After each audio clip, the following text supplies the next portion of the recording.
Praise it. The glory and honor is on the begotten beloved Son. How the family doing this Shabbat? Everybody good? We could be worse. Bless. We could be better too, huh? Right. God praise the Most High allows your soul to return to your flesh. That's right. That means you woke up this morning. Yes, sir. Many folks died last night, so how about we give them praise?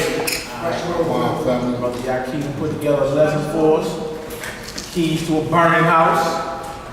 Sound crazy, don't it? Would you purchase a house that was burning? You said, ooh, I just came up. I moved out my little one-bedroom studio apartment. I got my keys, Hebrew. Hey, what you did? But the house on fire. Right. Sound crazy, don't it?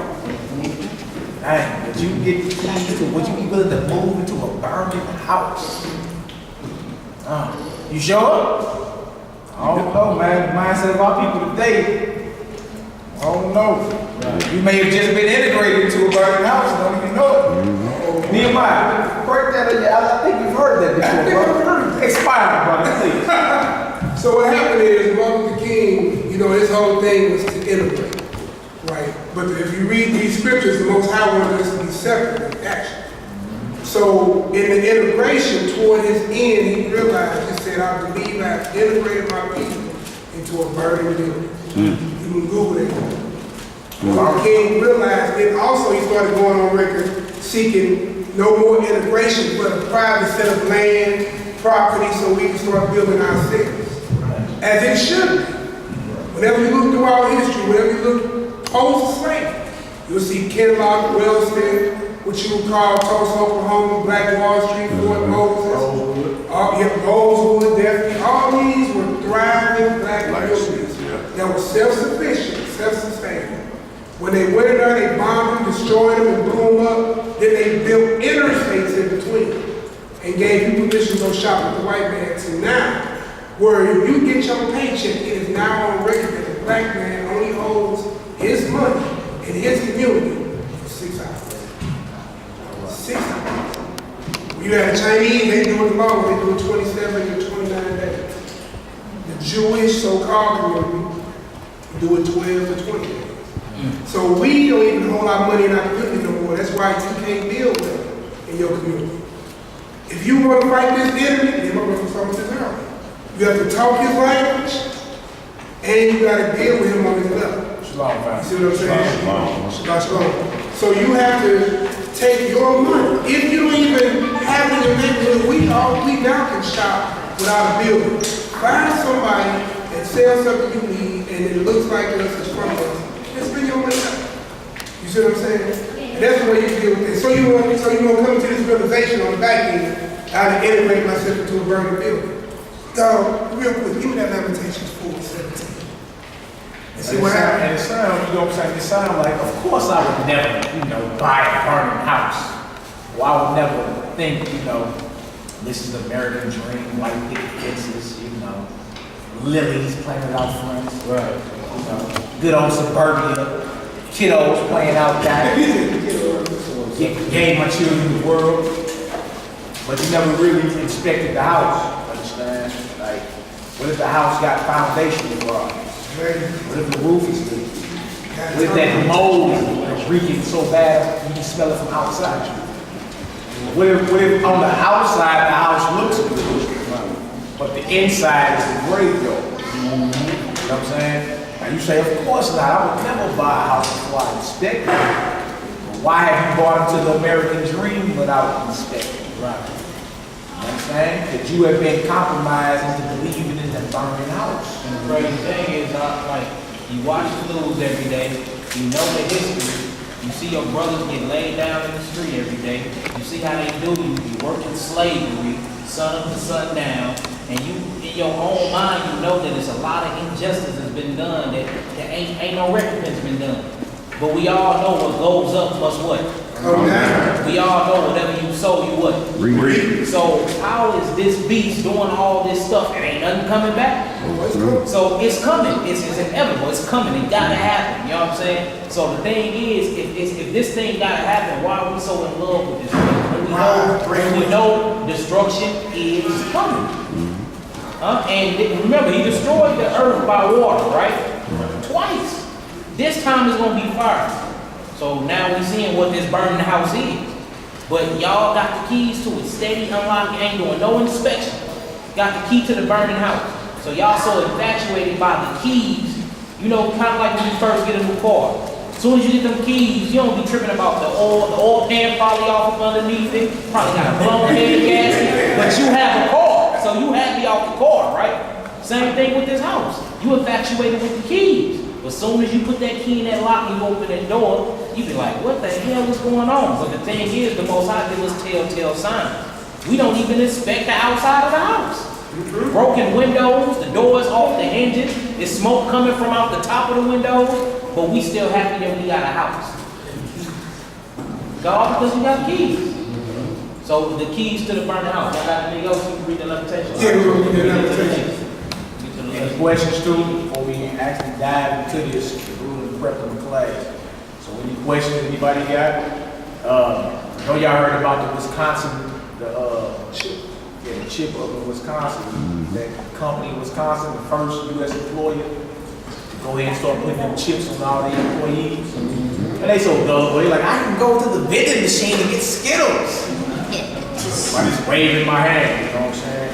And you know, we got some brothers that we've been around, some brothers that been truthful of men. We got brothers that been around for over 30 years. He's actually talking about the market of beats before those ATMs. Many of y'all remember the mid-80s, there wasn't no ATMs up, right? You had to wait till the bank was open to go and get you some money. You know what I'm saying? So for someone to tell you back then, the time gonna come to where you ain't even have to go see the bank teller to get money. That seemed crazy back then. Now ATM is just the end thing, you know what I'm saying? But especially even back then, mid-80s, late 80s, they tell you like, look, all your financial transactions, all your health records, all your movements can be put on this, what's called an RFID chip, radio frequency identification tag, smaller than a grain of rice.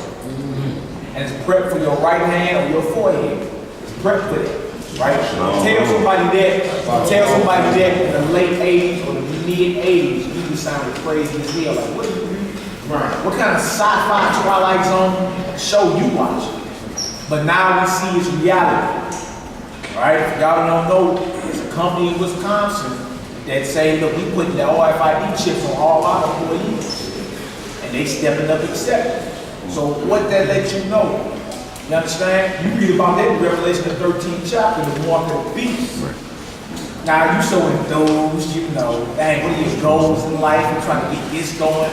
You ain't realizing that, look, we on the cusp of the mark of the beast, and if you down with the Most High, you can't take it. There's a time coming to where you won't have to say, you know what? This is a righteous rebellion. No deal, I can't deal with that. You feel me? And you have to part with your material possessions. That day coming, right? So you can't afford, nobody down here can afford to be in love with this burning house. Because on the signs let you know it's going up in smoke. If you down with the Most High, you can't take the mark of the beast. The cashless society is coming. You see that? You got some people, whatever I got to do to feed my family, what we gonna do? What God you serve? Right. You see, when Elijah didn't have no food, the Most High told him to go over there by that river. I'm gonna have birds bring you some food. He went over there and the birds came and brought him some food. When we was in the wilderness, the Most High rained manna bread out the sky. So if you down with the Most High, you gone, he got his, right? You can't just be so scared, so attached to this burning house that you scared to stand up for what's real. It's in your face now. A company in Wisconsin putting the RFID chips on all their employees. And they desensitized. You go to the vending machine, scan your hand, get you a Snicker. You ain't got to stand in line no more. Everybody's like, oh yes, but look, that's Revelation the 13th chapter. Alright? You get over to Revelation 14 and talk about those that took it gonna be tormented in the presence of the Lamb by the holy angels. And their smoke gonna ascend up forever. And there's a time coming to where those gonna refuse it, the oil gonna come down, cut their head off. That's where we at. You be on someone, oh, that sounds like spookism. Then why is it that this company in Wisconsin, the first company in the United States, putting it on their employees? How long do you think it's gonna take for every company to follow suit? Right. That's what I was gonna say, because right now, they're saying it's voluntary. Right. But after they get enough people chip, then it's gonna be mandated. So if you wanna work for our company, we paying good money, you gotta get this chip or this mark or the chip. But then the other company's gonna follow suit, and then it's just gonna be across the board. And look, let's not forget what happened 3 years ago. 18,000 guillotines, reverse guillotines, where you lay up and look at the blade, chop your head off. It's right on the shores of the U.S. You don't remember he ordered them? Obama ordered them? Yeah. What about the 25,000 coffins he ordered that can hold up to 9 people? Like, where's all this stuff at? It's in the U.S., but where's it at though? Like they finna start pushing these laws. It's been written in the contract. They finna start pushing. Yeah. We seen it. They started, like you were saying, they make it look so desensitized like it ain't nothing, you know? You go to a vending machine and get a candy bar, you got to do is wave your hand. Convenient. Yeah, you know what I'm saying? Convenience. Your paycheck is in your hand now. But look, they've been doing it with our phones. Like whenever you get an iPhone, there's something called iPay. You know what I'm saying? All you gotta do is walk up to the counter and you just swipe your phone and you pay and leave out. Or they call it phone wallet and stuff. Like they've been doing it and it's been so quiet that you don't even know you're into it. Like for instance, new computer. You can't buy a brand new laptop right now without, you gotta have a fingerprint on it. Otherwise you can't even get your laptop. All the laptops come with fingerprint. They started doing TVs the same way. Phone recognition, you know what I'm saying? Like, go ahead. You see, with your cards, like you used to swipe your cards, and now they got the chip reading thing. You gotta put it in there, Walmart, and you get it, and you pull it out. Like, I see it. Insert the chip. Right, it's a chip. And it turns to robot. You know what I'm saying? So look, what Malcolm was saying though, so you can't be in love with the burning house, right? So if you can't be in love with the burning house, what you put inside houses? Furniture, clothes, safe, money, you know what I'm saying? Food. So anything inside of this house is burning as well. So that means anything that has something to do with this house, you have to be completely detached from. You can have no feelings and no emotions because once that chip comes and this house be burning, all these things can take away. If it's burning, and you gonna be the one to turn back like Lot while you did, trying to run back to the burning house. It's already burning. It's on the way out. Can we hit some of this about the mark of the beast real quick? Yeah, then we get the limitation, then we get to that. Can we just hit this mark of the beast real quick? Let's go to Revelation 13, y'all, just real quick. To show y'all where we at in this thing. Where we at.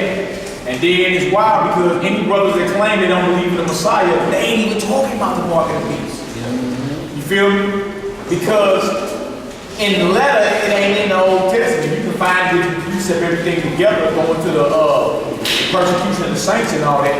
But it's dead letter right in that New Testament Revelation about the mark of the beast. Right? You know you a Hebrew, but you got Hebrews teaching, go ahead and get that when it's about it. You got Hebrews actually teaching that. You see what I'm saying? Not just Hebrews, you got so-called Christians in the tomorrow doctrine. You see that the bank next down here on Martin Luther King? That church down here, Friendly Temple?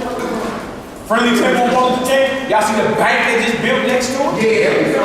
They just attached the bank to the building. Right. So this thing is dead, really. You feel me? And if anybody got you thinking like, well, it's okay, that's what I need to do. No, what we need to do is depend on the Lord. You understand? And be prepared to go through it. In the end, we get another fading kingdom. So what if you gotta get persecuted and go through a little fire just to get eternal life? That's what's up. That's what's up. Somebody told you it was gonna be smooth. Believe in Jesus and everything's gonna be smooth for you. That ain't what the Bible says. The Bible says endure to the end, you shall be saved. That's right. Right? So if you gotta endure or have some endurance, that means you're gonna be going through something. Right? And then why y'all ain't raptured about everybody now? I thought the rapture was real. Right. You know? Man, dog, that's for you folk that ain't saved. You gonna be raptured about it here. Man, I'm walking the beasts in Wisconsin right now. Because according to the doctrine, it is before the mark of the beast comes. Yeah. It's before tribulation. It's already here. Tribulation here. It's already here. Why you ain't sprouted wings and flew about here then? Because that's false, man. Yeah, there's a gathering of the saints, but that's after tribulation. Yeah. You see that? Nothing escapes judgment. And that's what it is. Do Revelation 13 real quick if you can grab it out. Yeah, I got you. 16 to 18, I'm gonna jump over to 14 too. 14. Days is 49. About those, you said what? 49. In 9 and 14? 13. I mean, how do y'all wanna do it, bro? You got 14 up for We're Hebrews. going at 13. Oh. Revelation 13, starting at verse 9. You all right? If any man have ear, let him hear. He that leadeth into captivity shall go into captivity. Shall what? Shall go into captivity. That's New Testament, right? That is New Testament. Now that's the Lord let it be known. Whoever led someone into captivity is going into captivity. You know about your whole, there's not a secret about how you got here and the hell you've been catching since you set foot on the shores of America. Right. Don't get emotional. What about little Billy and Muhammad and Akbeen? Look, whoever got at the children of Israel got an answer for that, man. That's just what it is. It's just what it is. It ain't no getting around it. There are those of other nations that will serve our God, but though these nations are going down, their back will be broken. You understand? It's just what it is. America would not be a close number 2 to the kingdom of God that's coming to earth. All kingdoms and dominions gonna bow and serve the Son of God. Right. When you done talking, Russia would not be a close number 2. Donald Trump in America won't be a close number 2. All dominions and kingdoms gonna be broken, and they will serve the Son of God. And the crazy part is, we don't have, the Negro don't have a military, but we don't have power other than Yahweh to force our will to bring anybody into captivity. And this, all these other nations just not gonna just bow down and give their kingdom over. So that means it's gonna have to be a war. And it's not, we can't fight no war, we have no power in our hand. So that means it's gonna have to be supernatural to take this beast down. You know what I'm saying? And it will be by fire. So this same house that we all banging over, that we all done fell in love with, and everybody that got comfortable with, fact of the matter is going out. Like the America's out of money, the one where government is forming, the United States is setting up their alliance, like it is going down, prophecy straight popping in front of us. And look, it's even getting so real, they showing you on the news now. They used to hide it. They straight putting it in your face. Because they know they look, they like, we got you niggas. Y'all gonna take it anyway. We got y'all. We can tell y'all the truth now. Y'all ain't going nowhere. Right. Because the fact of the matter is, most of y'all know the house burning, y'all moved in anyway. So if the house is burning, y'all done moved in, when the house burns down, what's gonna happen to you? Hey, you're gonna burn with it. And we just seen what he said, that the people that martyred the saints, the people that kept that stayed in iniquity and didn't repent, they said that they smoke was burning forever up until what? Up into the king. They said they're gonna be tormented. They smoke is gonna ascend on high. So like you're literally gonna burn. And some Negroes can't even touch a hot pot. Go ahead, bro. They make all the sense. So read verse 10 again. He that leadeth into captivity shall go into captivity. Beautiful. He that killeth with the sword must be killed with the sword. America has raped, robbed, murdered, and pillaged the entire globe. Everybody. So the judgment will be just when they come back. That's all it is. You know what I'm saying? Ain't even for you to get your feelings about it. It's just like, okay, well, if what goes up comes down, if you reap what you sow, then if America has sold rape, robbery, violence, bloodshed, what is it they gonna harvest? See what I'm saying? It's on the I mean, anything short of that is not justice. Right. It's not judgment. It's not fair dealing. Right. So when you get into Revelation 18 and talk about that, father of Babylon, daughter of Babylon, that's just what we get. Come on, Hebrew. Here is the patience and the faith of the saints.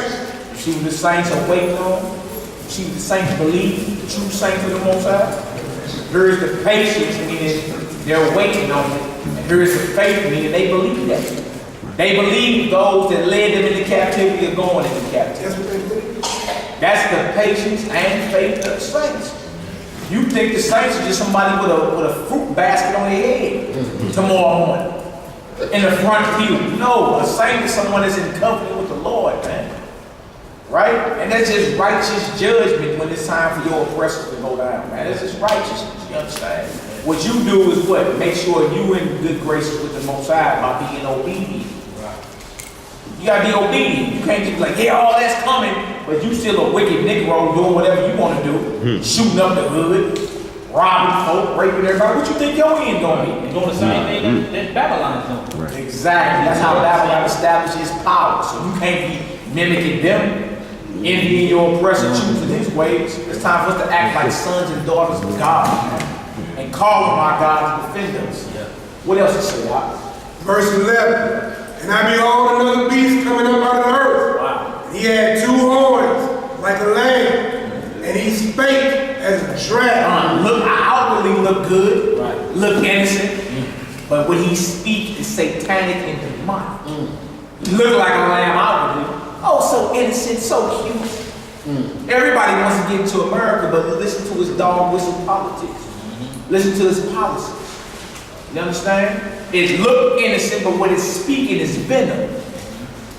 What else you say, Doc? Verse 12. And he exercises all power of the first beast before him, and causes the earth and them which dwell therein to worship the first beast, whose deadly wound was healed. Going into the Roman Empire. See, this ain't nothing but Rome rebuilt again. Deadly wound was healed. That's all it is. Capitol Line Hill, that's Rome. Capitol Hill, that's Washington, D.C. Rome had a Senate. America has a Senate. Rome had a 2-party caste system. The plebeians and patricians. You got the Democrats and Republicans. Yeah, this ain't nothing but the wound that's been healed. And guess what? Through his policies, you worshiping the beast that was before it. Got you worshiping all his gods, Janus, the 2-head god, January. Worshiping all his gods. You just watch it. Look into all the games. Easter. All the coliseums and all the games and all that. It's a UFC fight tonight, ain't it? Who knows? Yeah, it is. Yeah, it is, ain't it? Some of the bros gonna be watching that. So it's the same exact thing that's going on. Rome had a major highway called Appian's Way. Where we got Route 66. Same exact thing, man. Make no mistake about it. The deadly wound has been healed. What else to say, Hebrew? Verse 13. Yeah. And he doeth one great wonder, so that he maketh the first come down from heaven. Make it what come down? Come down from heaven. Come down. Fire. Yeah, come up first. That's not right. You did that. Yeah, step together, bro. Verse 13 again. And he doeth great wonder, Yeah. so that he maketh fire come down from the heaven. Wow. Now, you learned about that in school, didn't you? What heathen on that $100 bill, they said made lightning, fire come down from heaven. What's his name, old Benny Frank? Supposedly, you know. But again, you still dealing with this beast right here. All right, what else to say, From heaven on earth in the sight of men. Yeah. And deceiveth them that dwell on the earth by the means of those miracles which he had power to do in the sight of the beast. Come on, Hebrew. Saying to them that dwell on the earth that they should make an image to the beast which had the wound by a sword and did live. Yeah, now look, you in love with the American dream to this day. Yeah. That's the image everybody's in love with. You know, the white picket fences and the 3-story houses and the, the image from, your so-called slave master. Bro, say white Jesus and everything's A-okay. But when has everything been A-okay for you? Honestly. No. Never. Never. You know what I'm saying? You grew up being seduced by Wally Cleaver, Leave It to Beaver. You feel me? Everything just was fine, okay, wasn't no problems. No, man. No. Behind that whole backdrop is the blood of your forefathers. Turn up. The blood, the sweat, the tears, the rape, the castration, the lynching of forgotten people that still must be answered for. Right. That's this burning house we dealing with today. That's the name of the class right here, Keys to a Burning House, that you so happy about today. 4th of July, you're flying the American flag, you're popping fireworks. Dressed red, white. Just last year, the day after 4th of July, our brother Philando Castile got gunned down. Up in Minnesota. Complying with the cops. Not fighting there. I'm a CCW, and he then got all scared and blasted, bro. Alton Sterling, what, a day after him? But you forget about that and pop your fireworks. See, this is the problem with our people, right? And this is how you know you've been compromised. You hate the oppression, right? But you love the system. You hate what's happening, but you still promote the system. The oppression is a byproduct of the very system that you under. So if the oppression is wrong, the system is wrong too. That's right. It all got to come down. You feel me? You shouldn't be popping no fireworks knowing your brethren's blood is being bathed in the streets. What are we doing? And you're not independent. Right. Look at Frederick Douglass' speech back on July 4th, 1852. Man, that brother went off on them heathens when they invited him to speak at the White House steps on July 5th, 1852. Please. Man, he went clean off on every last one of them. Why y'all even got me here speaking? So he had enough sense to know, look, man, I'm not about to get happy over the keys to a burning house, man. This thing going up in smoke. And never forget that. You feel me? It keeps you on point. It keeps you on guard. Other than that, you're going to get seduced. You're going to, kick on back, feet on up, and you're going to forget about what's happening until it's at your front door. Then you become involved. Yeah, now he's an activist, I just finish this off, people, so we get to the lesson. Verse 15. And he had power to give life unto the image of the beast. We in Revelation 13, y'all. Come on. That the image of the beast should be both, I'm going to read that again. That the image of the beast should both speak and cause that as many as would not worship the image of the beast should be killed. Yeah, anybody stand up against America, they get out. Everybody. Saddam Hussein, Muammar Gaddafi, Osama bin Laden, that was fake, but anyway. Everybody that stand up, foreign and domestic, they get at them. They call you anti-American. Yeah. All right, come on, what else to say? And he calls all, both small and great, rich, Some. all, Go ahead. all, both small and great, Yeah. rich and poor, Come on. free and bond, to receive a mark in their right hand or in their forehead. You look that word mark up, when y'all get a chance, it's gonna let you know the etching of the skin, meaning to cut the skin away and insert something.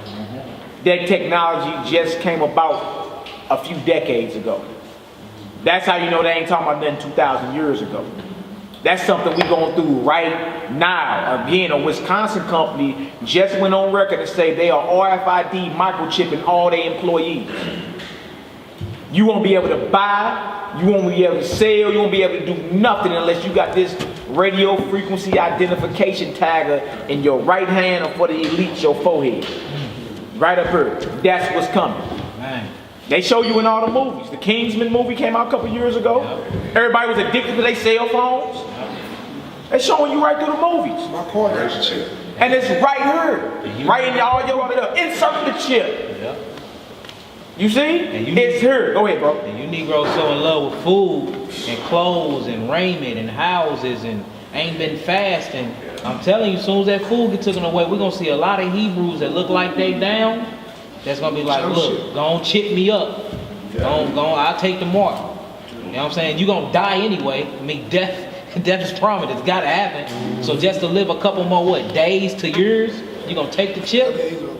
All right? That's why we need to be practicing on fasting, practicing on praying, practicing on going without, because that's what they're going to use. All your desires, they're going to take and use against you, and they're going to give you the keys to the burning house. And you're going to be like, you know what? Can I move in today? Well, that room ain't on fire. Right, that room ain't on fire. Look, Chip me. hey, death is coming to the world. And he's coming with it says, the Lord is a man of war. He's coming back for war. Anybody right. that's not on his side is going down. Like I'm telling all these movies we've been seeing. What up, God's strip? Yeah. Hey, shalom, y'all. Short leggers class. Y'all got these short leggers. Fathers Julius Irving looking Hebrew right here. Black power. Hey, gotta watch. Get that little joker right there. Yeah, y'all got these short leggers class. Y'all gonna be learning a little lessons. And Hebrew might have y'all doing push-ups. Yeah, they even might. He was a drill sergeant. Yeah, that's Mike. All good. All right, go ahead, Hebrew. Where we at? Verse 17, Revelation chapter 13, Yeah. verse 17. Cashless society is amongst us. Come on, Hebrew. And that no man might buy or sell, saying, he that had the mark, Yeah. or the name of the beast, or the number of his name. So you have to be all the way down with Satan's society to even be able to do any type of buying or selling. To even take part in that economy, you're going to have to be all the way down. You see? Go ahead, brother. I've seen some Hebrews encouraging other Hebrews to kind of leave the city, Yeah. move out to the country, get some land switch, Yeah. Yeah. You think that's like a good idea, or I mean- know everybody ain't gonna get to it, but Yeah.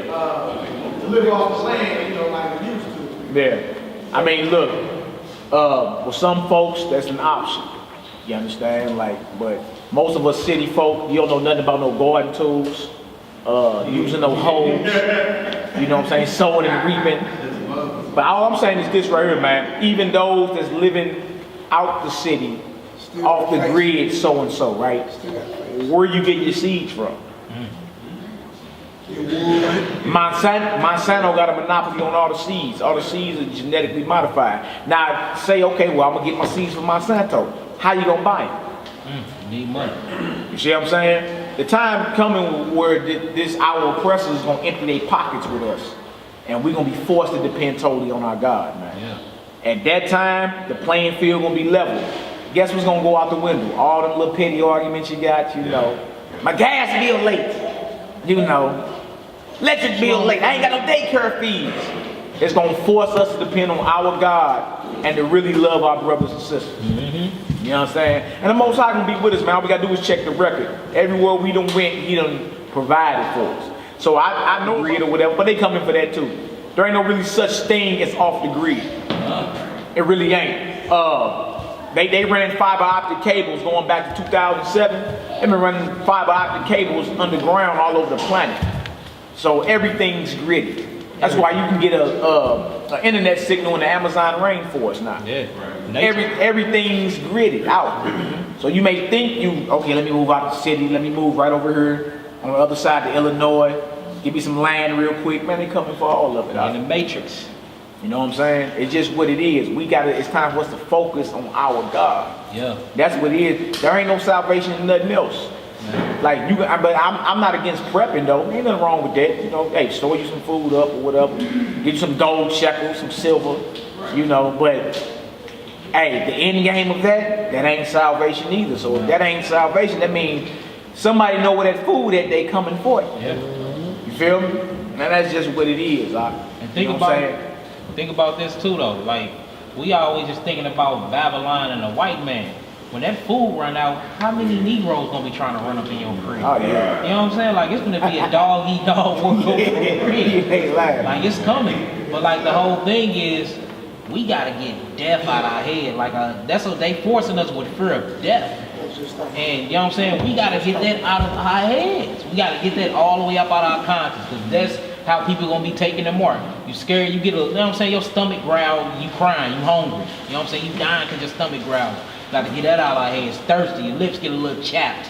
You gonna take the mark. Then you know what I'm saying? Like we gotta get death out of our head. And then the thing is, if you are really scared to die, that either means two things. One, you really don't believe in the afterlife, or two, you believe in the afterlife, you just ain't got your stuff together. You know what I'm saying? So, hey, trying to weigh the options.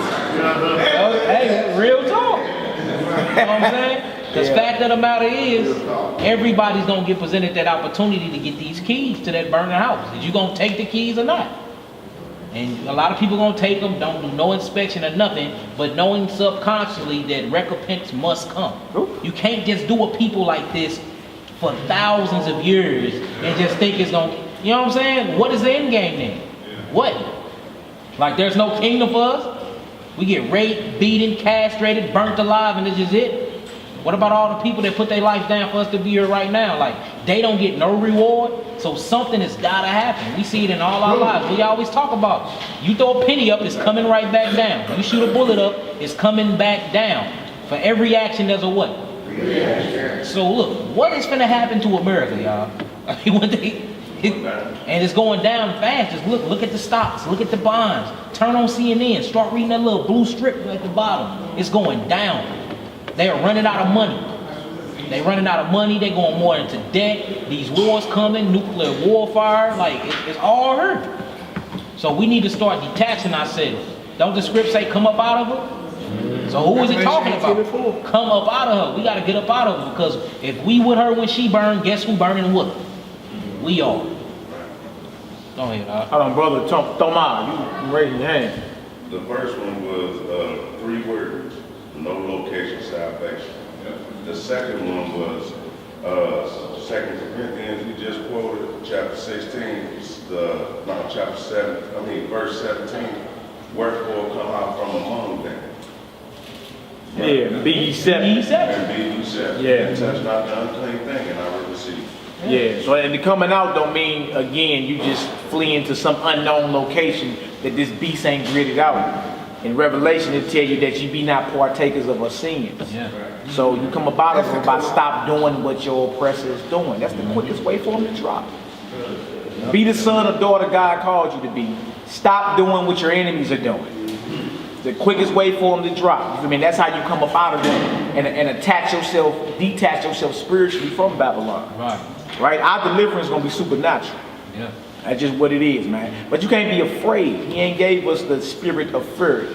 Brother Daniel always bring that out. Fear is an acronym. False evidence appearing real. Yeah. All right, so come on, Hebrew, finish this off. Verse Again, 18. we in Revelation 13, talking about the mark of the beast, talking about keys to a burning house, talking about this Wisconsin company that just went on record and said they RFID chipping all their employees. Right, so look, we at that threshold, y'all. We at a spot to where you finna have to make a decision. Yeah. Right, and you can act like, well, my babies needed Pampers. Alright. My woman was running her mouth, so it forced me to do it. Now you better stand on it. These next few scriptures we gonna show you the judgment for those that take the mark of the beast, right? And some of those that got martyred because they refused to. But the end game is they get a never fading and everlasting kingdom. Right? So who would take a few seconds of pain for that? Right? Come on, Hebrew, let's get it. Then, you know, we was reading a couple of weeks ago and heard the book of Maccabee talking about Eleazar. Yeah. It's an aged brother. He said, let his story be a testament to Israel. That he decided to go to that torture chamber rather than profane his body with pork or unclean meat. It's just that serious. That man went to the torture chamber. He said, let that be a memorial to Israel. So when something like this come up, Yeah. you be ready for it. Right. That's for a piece of pork, boy. What about your house, your car, That was one piece your of pork. children? He went to the torture chamber for pork. Today, you know, the nigga would be like, let me get a double pork chop with some money. You know, get on the side. Breaded pork chops. That's a chili for that. You made a bobo weed. Come on, Hebrew. Verse 18.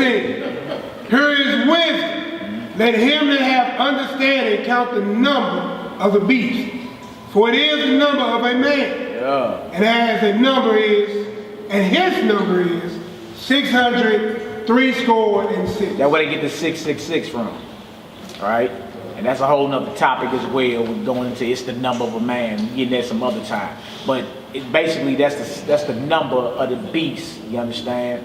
The system that's promoting is already into play. And we got a company that's already pushing the actual RFID chip. So guess what? All the other companies gonna follow suit. Yeah. It's just a matter of time before your little company. I have tenure. Right. I've been working with them for 20 years. Yeah, but the day coming when you're gonna be called into human resources. Hey, we got this new system we you know what I'm saying, putting into play. You want in? You want out. No, I don't want to do that. Well, you can't work for us no more. Yeah. And you thinking, and the first thing you thinking about is my mortgage. Yeah. My woman gonna be mad, she ain't go shopping no more. Think about the burning house, huh? Yeah, you gonna be stripping off everything that you ain't supposed to be tripping. You supposed to be tripping off like, dang, the mark of the beast really here. Yeah. You did? It's time for us to gird up, man, and get through this tribulation so we can get this kingdom that's been promised to us. Yes, sir. Yeah, our president, he has a son-in-law named Jared Kushner. That's right. And he has a company that owns the RFID chip. You know the address to the company? Yeah. And you know what's crazy though? Yeah. Jared Kushner, for y'all don't know, is the son-in-law to Donald Trump. You know his name, it ain't Donald Trump, it's Donald Trump. Right. And we all wigging out though, like this ain't been happening. This is just a company that's been going public with it. But the military, like the Navy SEALs and all them frontline cats that be doing all the mercenary missions, they been chipped up.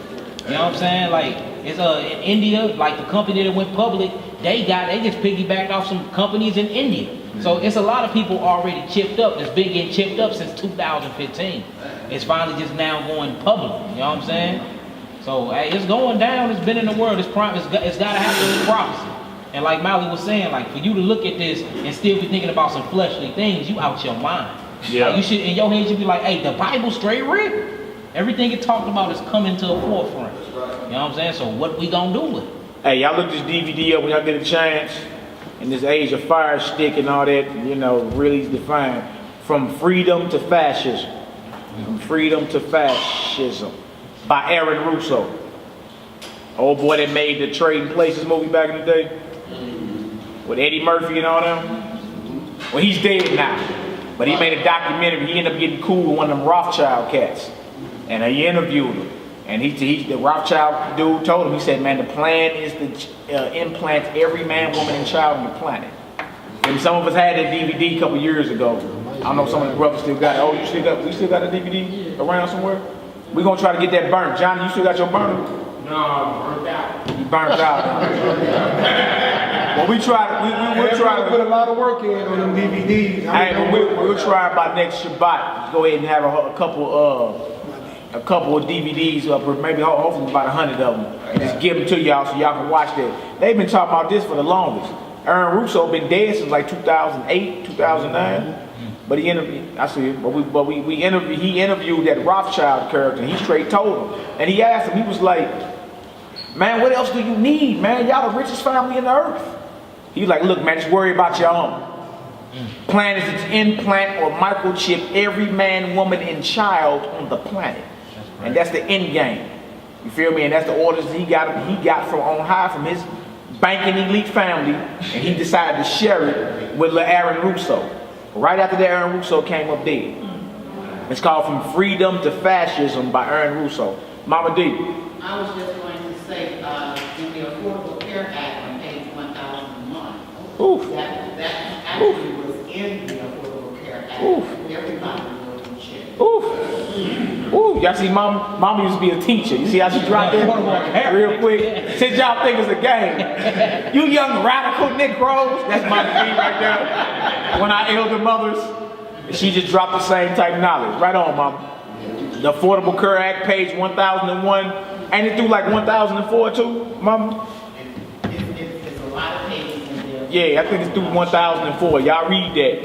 But I also want to say this is the reality of it, and I know that I am retired, but just think when they say that you've got to be chipped to get into the building.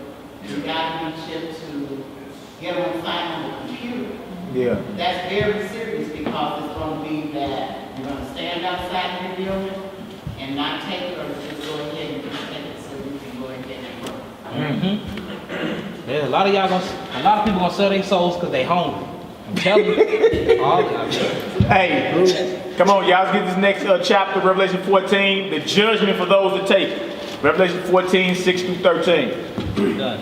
Well, God knows my heart. Yeah. All right, you know it, all right. Your heart is wicked. Let's stomach start rumbling. Revelation 14, 6 through 13. verse 6. And I saw another angel fly in the midst of heaven, having the everlasting gospel to preach unto them that dwell on the earth, and to every nation and kindred and tongue and people. So this thing ain't gonna be secluded. This gospel should be preached to all four corners. So no one will be with an excuse in that day. All right, let's read, brother. Verse 7, saying with a loud voice, Yeah. fear the Most High. Nah, fear man. Fear the Most High. Fear your government. Fear the Most High. That's what the angel with the everlasting mouth. He says, fear the Most High. Have reverence for your God. All right, come on, Hebrew. And give glory to Him. That's right. For the hour of His judgment is come. Ooh. And worship Him that made heaven and earth and the sea and the fountains of waters. And there followed another angel saying, Babylon is fallen, that great city, because she made all nations drink of the wine of the wrath of her fornication. So basically, she was the main influence around the earth. That's why you go into the Middle East today and see Arabs sagging, homosexual Arabs, Japanese rap stars. You understand? America then spread its filth and its democracy and its dog whistle politics all over the earth. All over the earth. That's that wine of that wrath of that fornication. She done passed all over the earth. It's 1,000 military bases. It's only 191 countries, man. America has 1,000 military bases in the earth. It's only 7 continents. Huh? So you can't say they don't have the main influence in the earth. There ain't nowhere you can go to where that dollar bill won't spin right now. You can land somewhere in the Amazon, they'll take them dollars off you. Real quick. That's money changer, right? Try to go spend some Rufus bucks in Amazon. They're gonna look at you like you crazy. You see? Some Mugabe dollars. No, Mugabe dollars don't fly or hold weight nowhere. That United States Federal Reserve note still hold weight. Right? Her politics, her democracy, her demonocracy still holding weight. You see, she's the main influence. That's that wine of that wrath, of that fornication that all nations have drunk of. Yeah. You see? You got some up? You know what, y'all? I'm upgrading thinking a little bit. If you keep or you adhere to anything that this beast or image do, you follow. Whoever you yield your members to is who you worship. You hear me? So even if you're an Israelite, you still talking about some Thanksgiving, Christmas, all that you learned here. I'm gonna use a new word I came up with. Never in all of niggerdom. Have you saw a white man come down no chimney with no rain? You learned that here. And that didn't get her to the 1900s. Right. Never did you celebrate Thanksgiving where your enemy came and killed your brother and enslaved you. Never did you celebrate a winter new year. Old history in the Julius calendar. That was a long calendar word, wasn't it? The Julian calendar, that was what it was called, before this one. Celebrated it in the springtime, they knew. Right. Your ancient world knew that New Year was not in the dead of winter. Anytime you celebrate anything in this country, you have worshiped this beast. Right. And look, I'm what just made, going to upgrade your thinking a little bit. Think about it. And what If you keep anything, even birthdays. Go ahead. You learned that here. this is what I'm saying though, beyond the birthday stuff. Like, what makes you do that though? Like, what makes us follow this beast the way we do? Obviously, it got to be something that's pleasing to the lust of our flesh. About flesh. You know what I'm saying? And these are the keys that I'm talking about. Like the keys, they shiny, they look good, and it means you own something. It makes you feel like you're a part of something. But the whole point is, we was a part of something before we came over. Before we came. So, like, the beast is gonna use the lust of our flesh and our wicked desires to even get us to be inside this burning house. You know what I'm saying? For instance, Thanksgiving. Why did we follow Thanksgiving, even though we knew it was wrong? Half of us knew it was wrong and was keeping it before we got in the truth. We knew that, okay, this is a slaughter of another people. Even before we realized that these people was our brothers and sisters, we like, man, they done killed like 1 million Indians and we celebrating? Anyways, where that turkey at? You know what I'm saying? So like, why is that? That's the lust of your belly, and that's what you get to see all your family. It's an emotional thing. Same thing how they gonna get you with your Father's Day, Mother's Day, Christmas. Like they use the influences and they use the spirit that you have on you and they use it against you with your wicked desires. So that's why we gotta come from up out of her, and that's why we gotta get rid of our lust. You know what I'm saying? And that's why you can't be scared to die. Because because at the end of the day, that's what it's gonna be. But what's up, bro? I just wanted to say, just to piggyback on what he said, y'all have to understand how of a demonic force these holidays are, that they got you in your mind that you can eat turkey any day of the week. Any day, bro. Wait. Any day. That day, boy. Any day. My brother at the job, he was like, man, such Thanksgiving next week, man, such. I said, man, I don't participate. You don't like turkey? This right here with the belly shot. This right here with the belly shot. I said, dude, there's a reason. I said, do you want to know why? He said, nah, I want to eat. And he meant that. He meant that. I don't know what you have to tell me that may get me off this day. Right.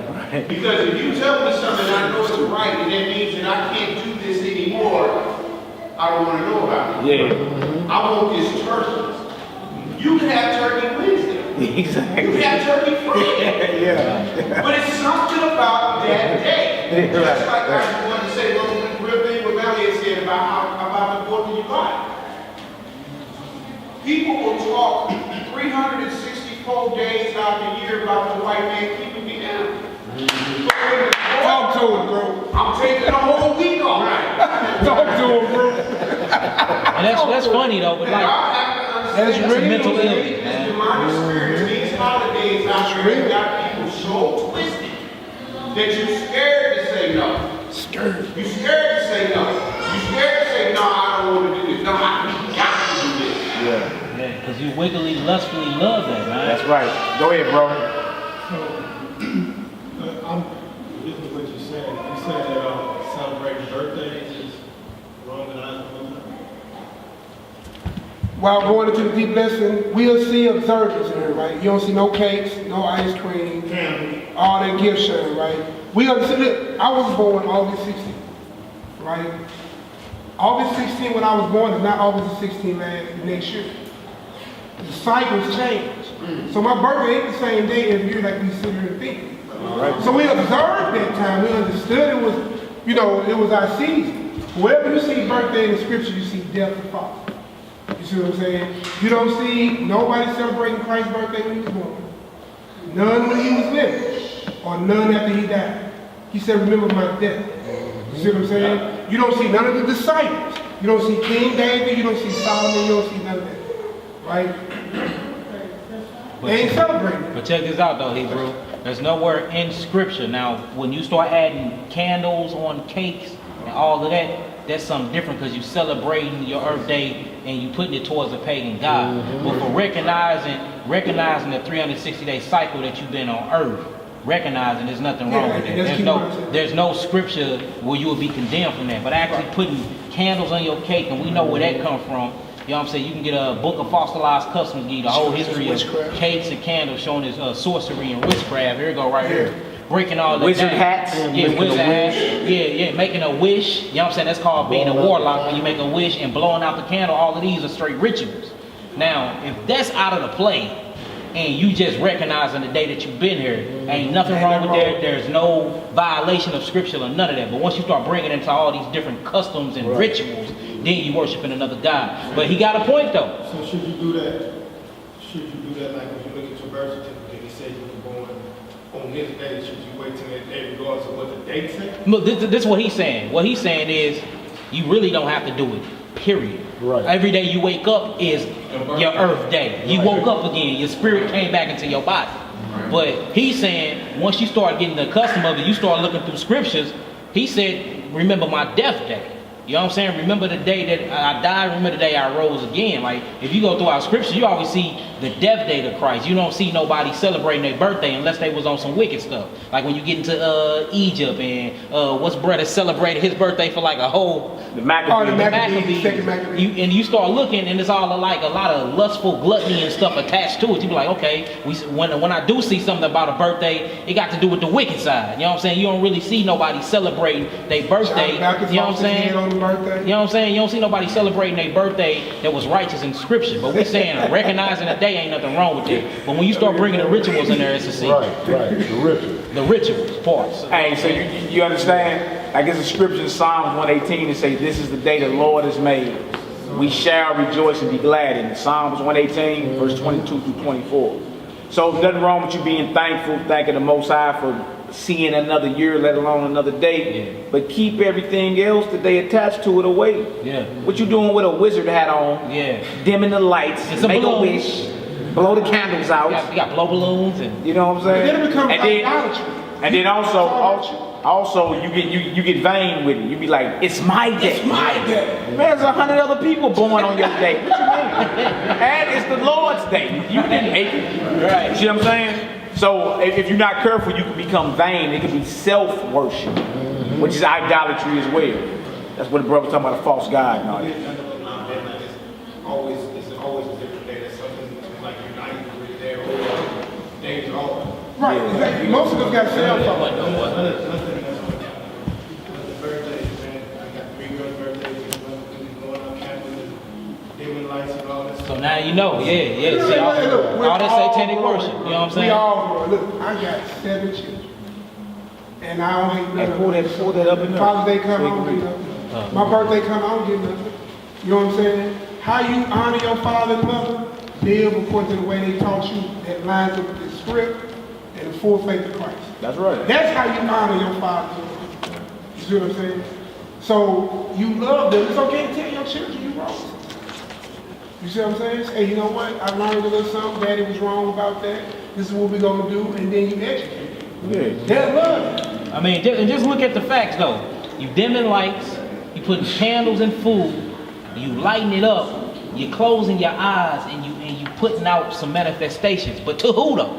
Right. You know what I'm saying? Like the whole even idea of it is like if you actually sit back and think like, well, I'm doing some wicked stuff. Right. Where do we learn this Where from? do we even My learn it? daughter's birthday was yesterday. Don't care you like I'm gonna have bro read it for you though, real quick. We got a couple questions real quick. I know Go ahead, while you looking that up. Uzziah had his hand up. Go ahead, Uzziah. Uzziah. You had your hand up, then Brew in the back, and then, go ahead. Hey, but speaking of, I got like 2 questions though. Speaking of birthday, but what about like when Pharaoh was worshiping, not worshiping, but had his birthday, and I think Joseph was with him, and he had a feast for his birthday. Yeah, who died? Who died? Somebody got hung. Somebody got killed there. Yeah, go back and read the story. So Genesis again, that was 42. Pharaoh's birthday, not an Israelite birthday. Yeah, I'm just saying. And there was a death in it. Well, the part about it with Joseph is that he was under Pharaoh. Pharaoh's law. But he still kept the law of the Most High too. And he didn't have to do it. You know what I mean? He still kept But the part about just being there, having to be there as opposed to who he was, it still wasn't a celebration of Joseph, or necessarily even have to partake in, but the fact of who he was and had become there that he had. It's just like an Israelite that was actually the real president of this United States. There's things and stuff that he would have to do just because of who he is. Right. Right. So they don't go into Joseph celebrating. They go into dreams being interpreted. And then the baker got hung. Somebody got hung on that same day. The book of Job, same thing happened. It was all type of death that was going down. And then in that book of the Maccabees, John the Baptist, he got his head cut off on Herod's birthday. And then during the book of the Maccabees, this heathen was celebrating his birthday every month. He was forcing Israelites to do that. And bring cake. And the Every Israelites month. is mad about that. So again, it's just a fine line. Thank the Most High for you still living. Nothing wrong with that. I always thank the Most High for still living, get together with a few folks, come through, But leave it at that, man. Leave the vainglory and the self-worship out of it. Please. You feel me? That's where you go off at. And then you be mad somebody ain't called you on your birthday, Right. You ain't bring me no Like you'll fall card. apart with your family over there. Yeah. It's vanity. What about like people celebrating dead people's birthdays? People like, Oh, Not man. dead people's birthdays, dead people's death days. Yeah. Days that they died. Yeah, but the only dead person, death day we supposed to remember is Christ. That's in the Corinthians. Remember my death till I come. You Right, but understand? is it something against people? Yeah, because you can get into what's called Like the memorials for- it's called the Feast of the Dead. Cinco de Mayo. Yeah, you can get into that. You can get in the Feast of the Dead. You don't be careful. People be lighting candles, burning incense. Even fruit that they call Yeah, you know what I'm saying? Well, the teddy bears be out on the light pole with the gang bandanas. You come bring you some fruit or something. But you gotta be careful with all that. You know what I'm saying? You just gotta be careful. Just to play it safe, I wouldn't even partake in none of that. Ask the Most High to have mercy on their soul. That's all you That's can the do. best you can do. Ask the Most High to have mercy on. You got something up? Yeah, so. Yeah, Jabez in the back. Hold on for a minute. Okay. Go ahead, Jabez. And then, oh, And then, go ahead, Jabez. Yeah, some on this, man, the records say that I was born on 11/58 on Christmas Eve in 1976, right? So the doctors and the white people in there were telling her, just hold on for 2 more minutes, and you can have your child born on Christmas. You know, like, had her all hyped up, you know, she's like, son, I tried to have you on Christmas, like that was supposed to be such a big deal, you know, to have a baby on Christmas Day. So pick this out, though. You know, if I was born on 11:58 p.m., you know what I'm saying? It was already I Christmas actually Eve. wasn't born on Christmas Eve because when the sun went down, it was a new day. So it was December 25th on the first, in the first place. So my mom spent half my childhood cooking cakes and shit in front of my face. You know what I'm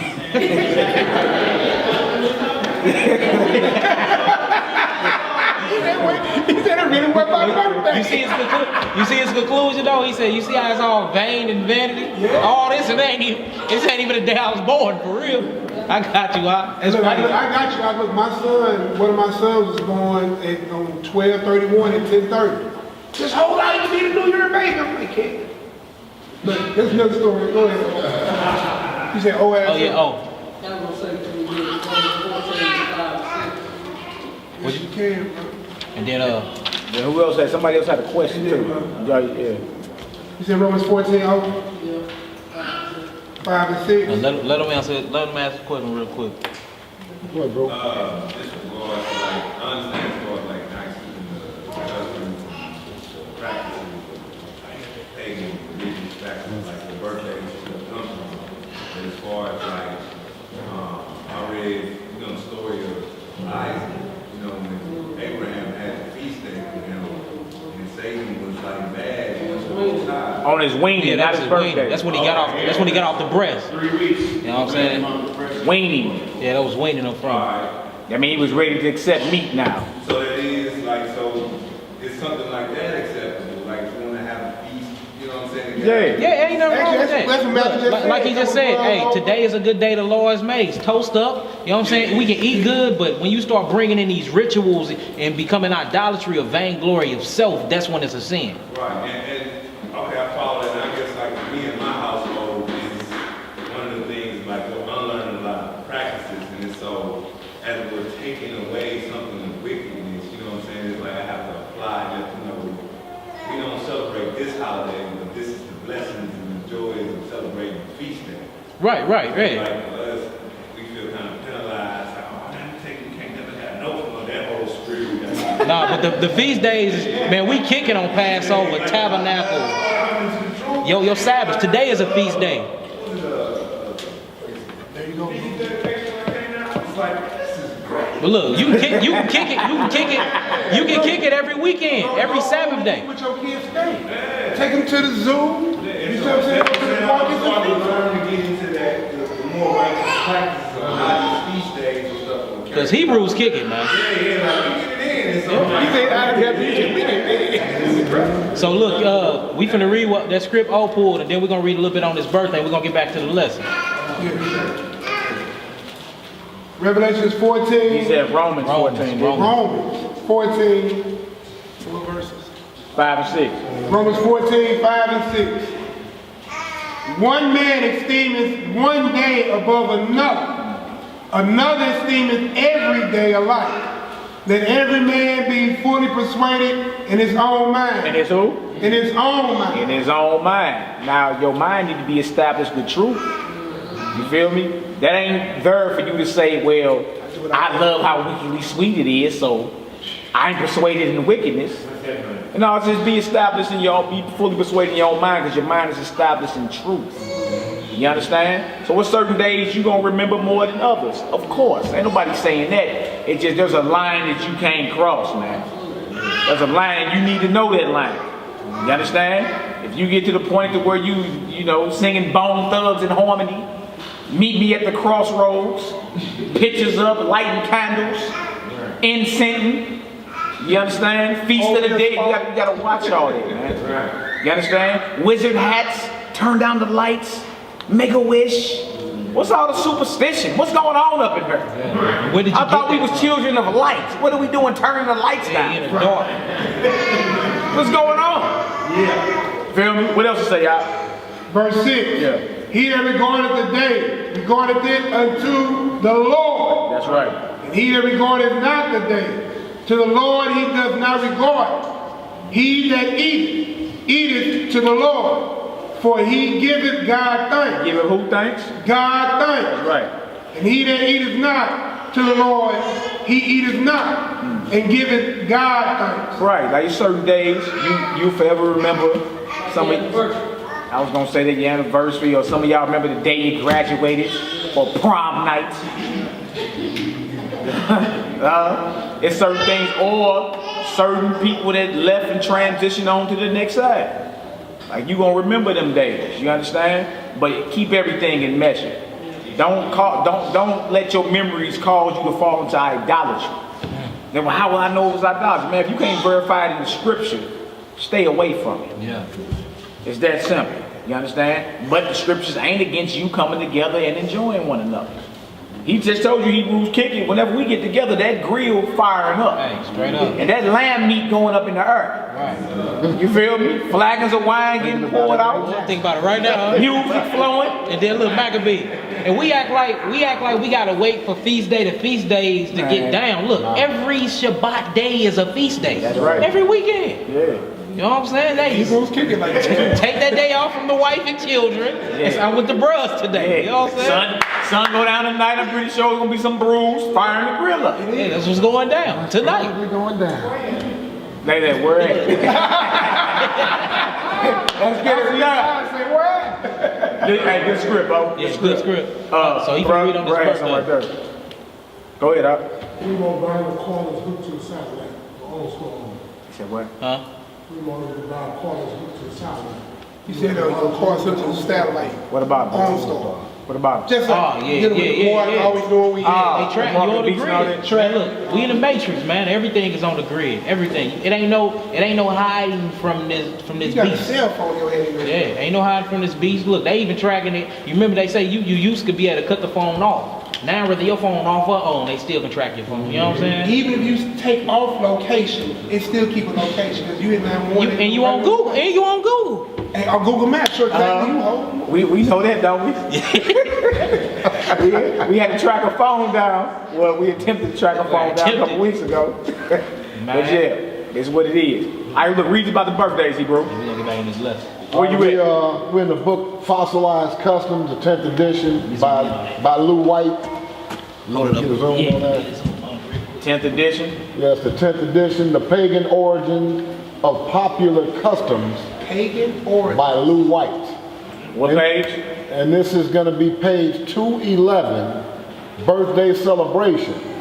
And it has in this page the Witch's Cone of Power hat, which is that pointed hat that you see all the short-leggers have on at a birthday party. Turn it around and see the picture. I don't know if y'all can see Y'all might that. not can see it. I'll put it in the picture. You got it back there? Yeah, that hat with the little star of crescent moons and. All right, now it says the cone of power. Cone of power. In the Hermetic order of the Golden Dawn. The who? Hermetic. The Hermetic. Look, so where this come from? The Africans. Yeah. It's the Hermetic origins. In the Hermetic origin of the Golden Dawn. Before the white man got it, was that That Hamite. Egypt's golden era. This was described as a vortex of energy and was built up via circumambulation, Llewellyn Encyclopedia. So then look, this is where you get the cone heads from. Because back then, the Africans used to shape their head purposely like cones to make them look like ancient aliens and stuff. So when your children, you be putting that little cone on your children's head, you saying they demonic and demons. Because that's how they used to channel their energy to talk to other extraterrestrials and stuff like that. The cone of power is the name given to the union of witches, forces gathered around the circle, aimed at a common goal. In parts of ancient Syria, the cone was a symbol of Astarte, Asherah. And then it says birthday celebrations. How much does Yahuwah like them?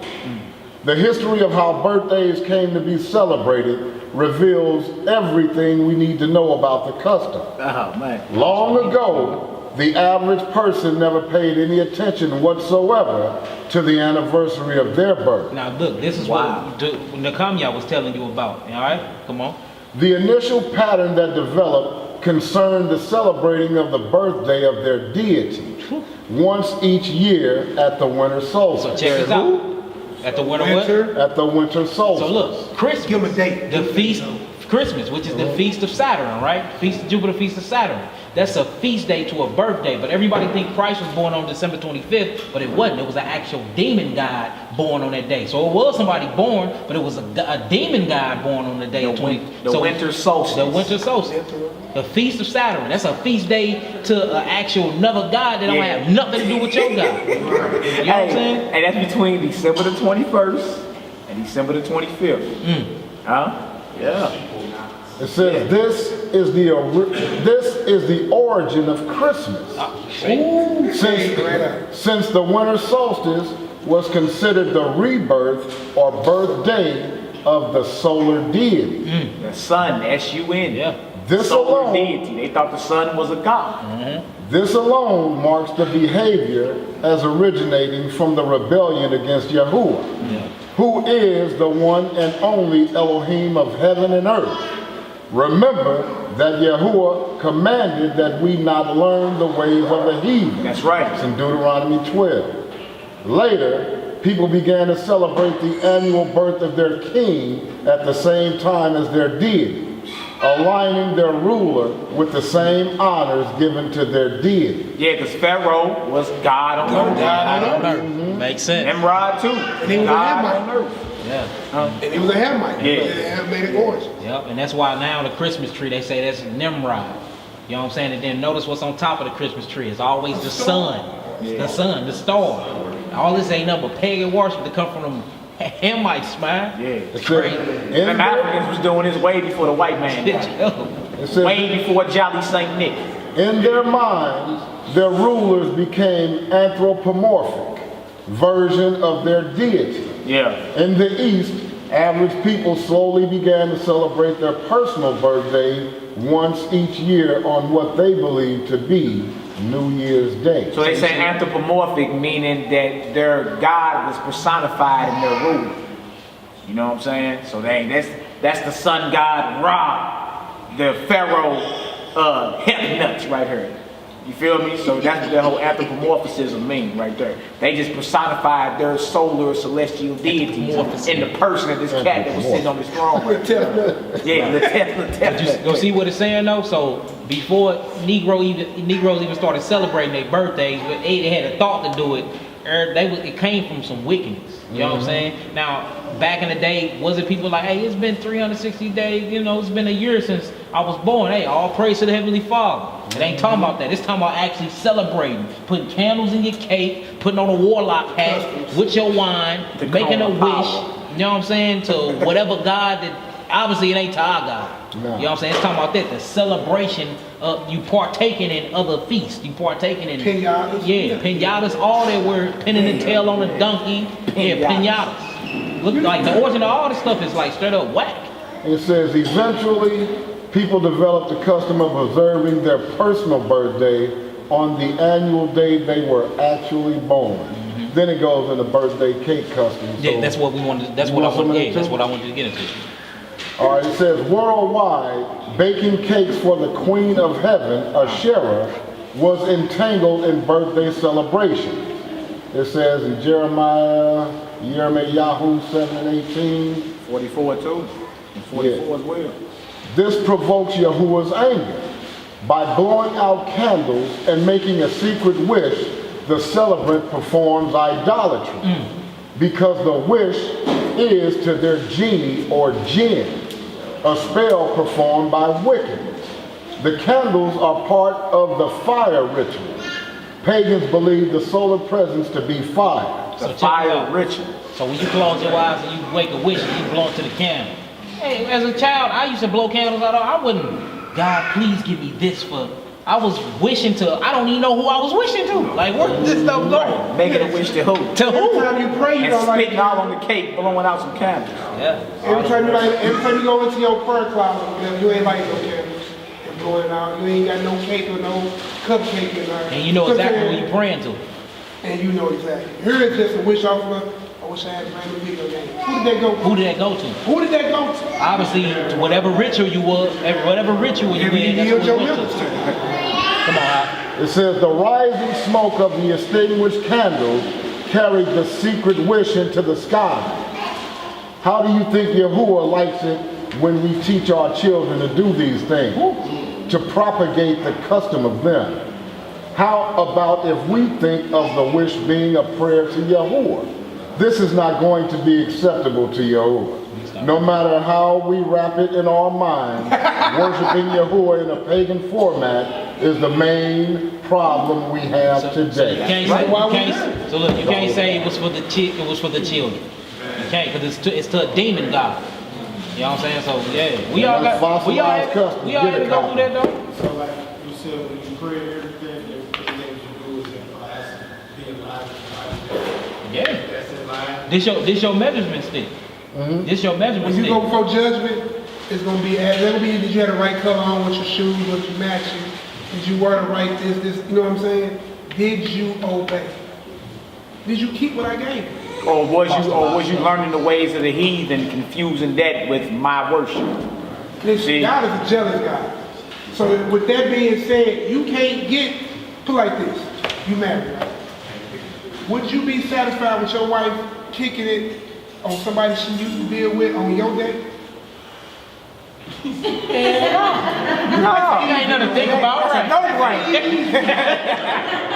She ain't nothing to think about. Hell no. Your wrath of your anger will be killed. Yeah. That's the wrath of our God we killed in this day. You see what I'm saying? That's why we're here. Because we went off against our God. Because we started adding worship with other deities to divine worship. You know what I'm saying? Have no other God before me. Put no other God in my face. Personally. Straight up. There's no graven images. So why you got cakes, cats, hats? You see what I'm saying? It's just all about for real. It's all. We just gotta, you know what I'm saying? I believe in dealing with God's purpose. You know what I'm saying? I think if you move in there, you'll be all right. You got some understanding now? Yeah. All right, look, let's get back to the lesson. Hallelujah. Let's get back to Revelation 14. man. Revelation 14. Judgment on taking the mark of the beast. Well, y'all And before you go into Ariel, when you was reading the false customer, was it actually a Hebrew word? Yeah, it was. Yeah, Yahuwah, Yahshua, all is in there. Yeah, it's about Lou White. You know what I'm saying? He a white boy, but he be inside of, you know what I'm saying? He inside the knowledge and all that. So he be trying his hardest to go back to Lou White. He be trying his hardest to go back to stuff. He on something. It's up here on the board, y'all. Lou White. Yeah. Fossilized Customs. Lou White, page 211. Birthday celebration. Take your camera and zoom in and click. I get back to Revelation 14. We was talking about the mark of the beast. The company in Wisconsin that's mandating that their employees receive an RFID chip. These days are upon us. Get her done. You ain't looking too crazy as a man of God now. You telling people years ago the mark of the beast coming. Yeah, right. But look, it's here now. Revelations 14, verse 9. And the third angel followed them, saying with a loud voice, if any man worship the beast and his image, and receive his mark in his forehead or in his hand, right, the same shall drink of the wine of the wrath of our power. So if you partake in that, there's a judgment coming. The wrath of the Most High abideth on it. This is one unpardonable sin that you can't be forgiven for. Taking the mark of the beast and blasphemy of the Holy Spirit. Every other manner of sin you can be forgiven for. But blasphemy of the Holy Spirit, which is a damnable lie on the power of God, which is the Holy Spirit, and receiving the mark of the beast. You can't be forgiven for that. Alright, come on, Hebrew. Which is poured out without mixture. Without who? Without mixture. No chaser. No chaser with the Most High's wrath. Nothing to dilute it. You understand?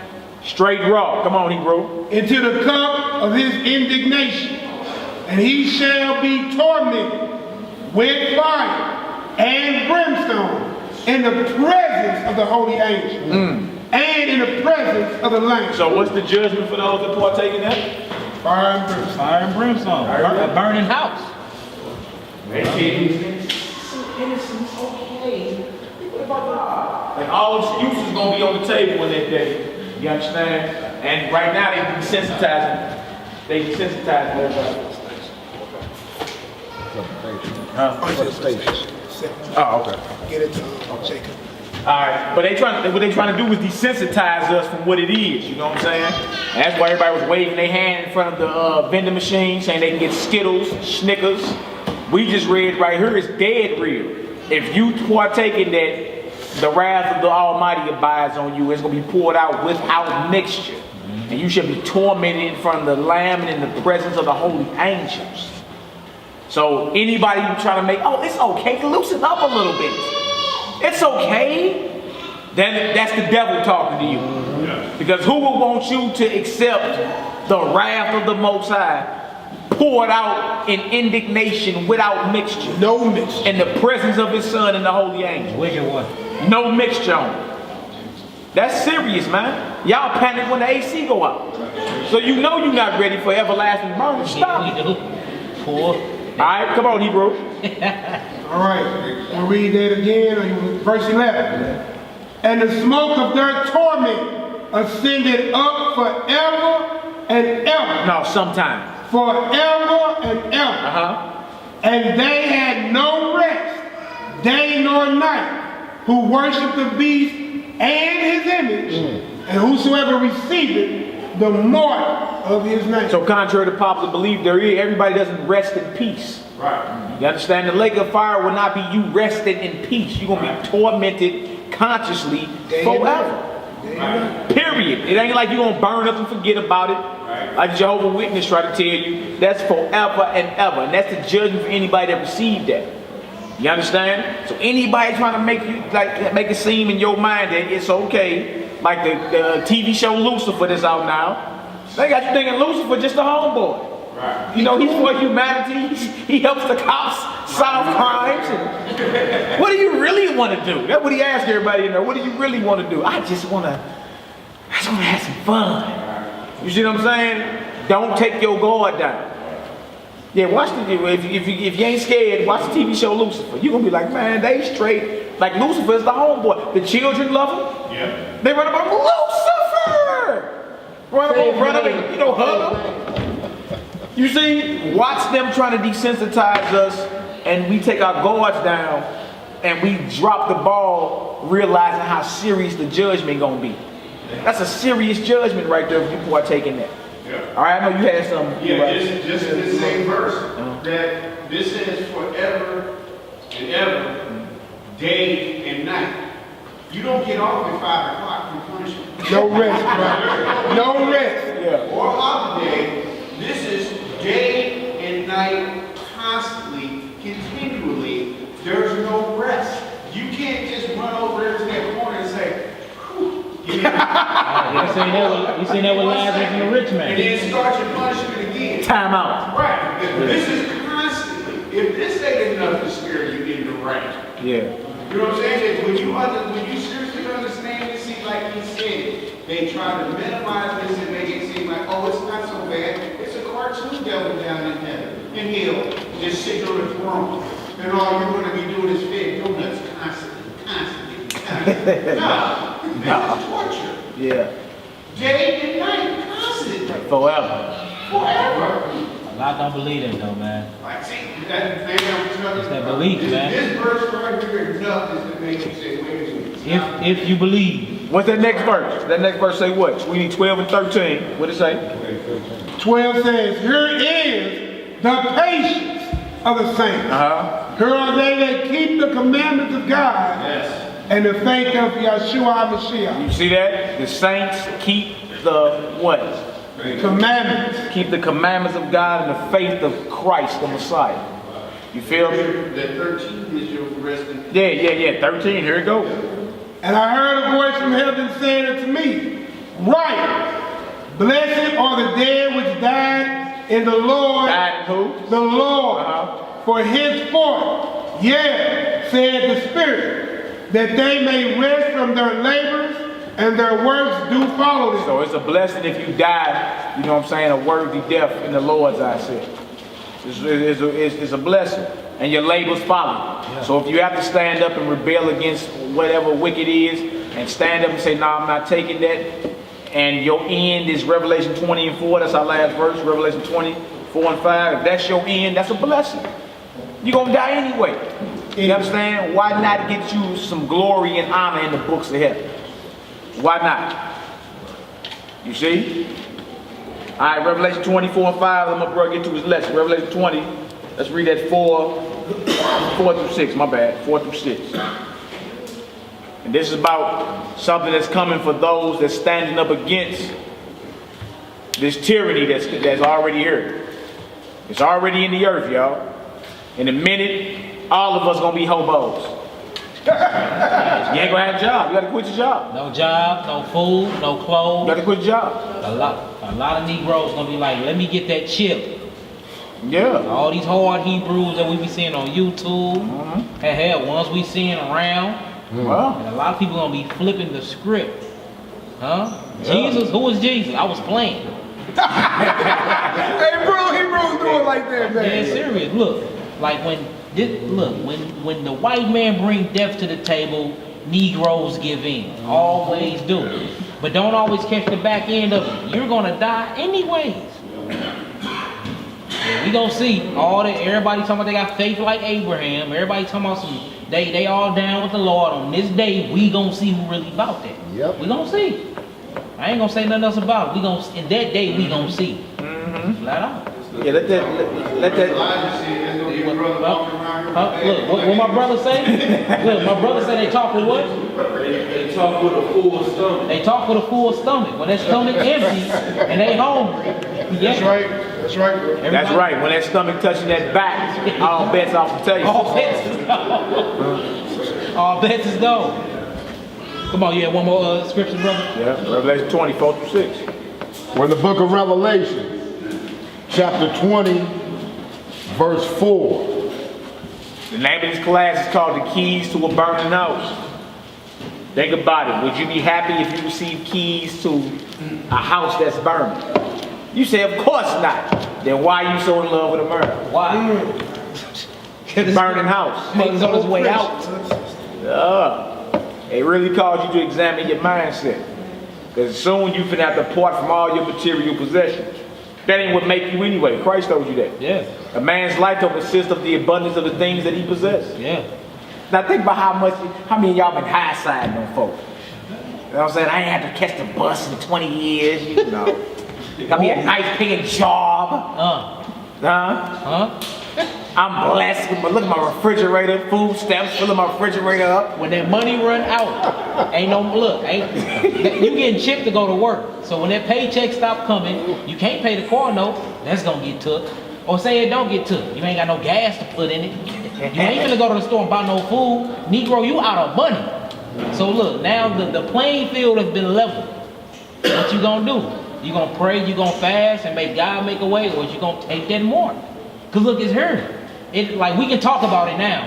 It's on TV. You can't, you know what I'm saying? Everybody's like, nah, they don't. Look, it's on CNN. The mark of the beast here. Now what? Who really about that? And look, a lot of you Negroes scared of death. And I'm telling you, all these people that be looking like they about that life, yeah, all right, we don't see. They contemplating the ship now. Yeah, see, they already in. Look, they already chipping up the military. They're already doing it in these big corporations. It's already in the foreign land. It's coming right to the shores of America. Yeah, it's time to start really examining. Like, we've been given keys to a burning house. We haven't inspected the house. We just happy we got some shiny keys. I got my own now. No, Negro, you never owned nothing anyway. And the house is burning. And what's inside the house? Furniture. That's what you sit on. That's your bed, you lay on that. Your refrigerator, that's where all your food's at. Your money, that's where your safe at. Everything that you take pride in anyway is in the burning house. It's time. Yeah. Look, you gonna have to literally detach from everything that you so-called love. Like, who willing to do that? Right now, who really willing to do that? You gotta be truthful with yourself. You gotta be truthful with yourself. Listen, half of the stuff you own in America is vanity anyway. Check it out. If you buy a car but you don't go through their license system, you can't drive it. You see what I'm saying? You can own it, but you can never drive it. Without the penalty, if you want to follow the penalty. If you buy the house but you don't own the land, then you still own it. It ain't your house. Try not to pay them taxes. And then if for you you. buy the house and go to the other house, or if you buy the house, you own the land and don't pay the taxes, or you buy the house, you own the land and America you destroy it. And you still own it. So you never own nothing. You never own nothing. So look, if you never own nothing, Detached from it. if it ain't yours, why are we so like emotionally attached to You it? don't kill a man, he come to your crib to do something. God, kill him. I mean, that's for the protection of us. No, I ain't talking about that. I'm talking about like, you know, like spray paint on the wall, throw a rock through your window or something. You have a whole bust your car window out. How many windows you bust? I'm saying some people straight die. I remember reading a story growing up, man, a man died over toilet paper with his brother. Arguing over toilet paper. Then you go before judgment over toilet paper and say, what you here for? Toilet paper. You want some shit. Let's get it. Let's get it done, man. When the book of Revelation, chapter 20, verse 4. Yes, sir. And I saw thrones, and they sat upon them, and judgment was given unto them. And I saw the souls of them that were beheaded for the witness of Yeshua, and for the word of Yah, and which had not worshipped the beast, neither his image, neither had received his mark upon their foreheads or in their hands. And they lived and reigned with Hamashiach 1,000 years. Y'all see that? Those that were beheaded for the testimony. So they ain't received a mark. So the end game for those to be on some, nah, I ain't doing that. They gonna wait you out. Yeah, we'll see. Right? A couple more people gonna compromise and sell out. Yeah, we'll see. But the end game is all those are rebels. All these men are terrorists. Round them up. Bro brought it out earlier. What you think they got over 25,000 reversible guillotines for? They ordered them 3 years ago. You think they just got them for display? Like some good furniture, some good decoration. I was on my way back. I was doing the show. This was when I was real into the rap industry. I was doing the show on my way back. I was in Alabama on my way back here. I seen 2 flatbed trucks, man, long, with these big old black things in it. Big old black things. And I'm like, man, these look familiar. Got to the house, got on Facebook, them same black coffins that hold 9 people. I seen truckloads of it coming into Missouri. You know what I'm saying? So like, they somewhere waiting on us. And then you see all these buildings. All these buildings they building that ain't got no signs on it. Or Walmart's is just closing down. Or you see all these, notice, all these big ass malls are just getting shut down for years. And now you're starting to see construction trucks at these malls that we ain't been to, like Jamestown. We ain't been to, like all these malls. Like, what is, I'm telling you, they already got their concentration camps. They already got they mark of the beast is in the system, is in place. Like they finna start enforcing it. They already went public with it. We gonna see who down. We gonna see who really got the keys to the burnt house and who gonna really inspect the house and be like, nah, that ain't for me. We gonna see. Hey, what you think they built on Jefferson? Huh? What you think they built on Jefferson? Man, look, who knows, man? What you think? Come on, they built man. right Come on, now? Jefferson, man. you talking about Pruitt-Igoe? Yeah. Jefferson and Cass, yeah. Yeah, the FBI, 170 in Shorter. Right there, that big old, they building the hill over there. They've been building this building for like 7 years. Yep. It's rumors that they say it's like an Amazon transportation. But I mean, that's rumors. Now they building a hill to cover up the building. Like every month it's like 5 more feet to this hill. Look, why it got electrical fences around it? No signs, no nothing. No man. windows? No window. Like what the hell is this place? Right in St. Louis, Missouri. Right by the airport. Right by the airport. Look, Put all them lights out there on the highway It's right coming. over there. Right, there's all lights out there. It's coming. Nowhere else right out there. Man, judgment is coming. It's just what it is, man. So it ain't like we read something that was written thousands of years ago and you can't equate it to what you see. All you gotta do is just pay attention. It's talking about beheading. So, okay, that's why they got the reversible guillotine. So it's gonna torture you. You're gonna be looking at that deal as a drop on you. Oh well. I was just playing. Time's out. All right, come on, Hebrew. Verse 5. Yeah. But the rest of the dead live not again until the 1,000 years were finished. This is the first resurrection. So those that get beheaded for the truth get to reign with the Messiah for 1,000 years. That's eternal life, man. One day. Nobody ever lived one day in the eyes of the Most High. One day with the Most High is 1,000 years. According to Psalms 90 and 4, 2 Peter 3, 8 through 10, one day with God is 1,000 years. You understand? That's the first resurrection. So it ain't like we saying this to tell y'all to be scared, because in the end, you get your immortality. You get your eternal life. You get to reign in the kingdom of God on this earth with his son for 1,000 years. If you stand up and resist on this side, that tyranny that they're trying to put down. You know, if you stand up and say, no, I'm going to stand up and die for the Lord, man. I'm not taking that.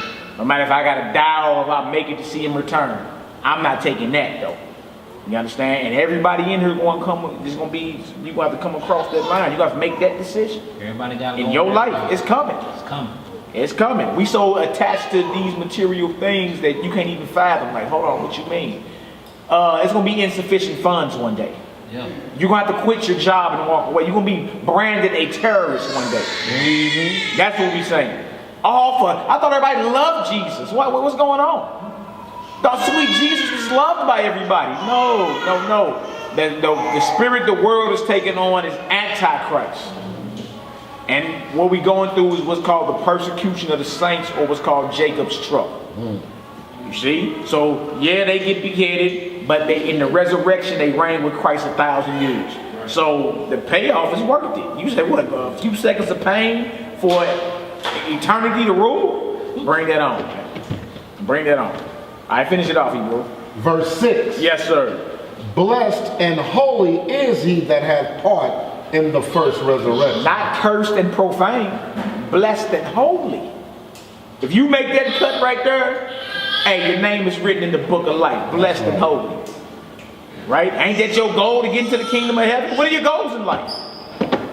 Huh? Stack 100,000? You know, give me a timeshare? What are your goals? If your goal ain't the kingdom of heaven is my goal. Well, there's persecution you may have to go through to make it to there. But ain't that worth it? I ain't there. Come on, Hebrew. Blessed and holy is he that hath part in the first resurrection. Yeah. On such the second death hath no power. Beautiful. Come on. But they shall be priests of Yah and of Hamashiach. Beautiful. And shall reign with him 1,000 years. You understand that? The second death, which is the lake of fire, has no power over you. Because you're going to die, and you're going to be resurrected. You're either going to be given eternal life with the Most High, or eternal life in the lake of fire. That's the second death. If you make that first cut, you guaranteed you good for eternity. So that should be your aim. You understand? In this hour, what we going through, you're going to have to resist something. You're not just going to be able just to play with your thumbs until the Lord show up. Everybody's going to go through some type of test and trial. Right? It's going to come down to it. Like, dang, you own what you got, you're retired. You can't get your retirement benefits unless you get chipped. Dang, we can't get your health benefits unless you get chipped. No more medication unless you get chipped.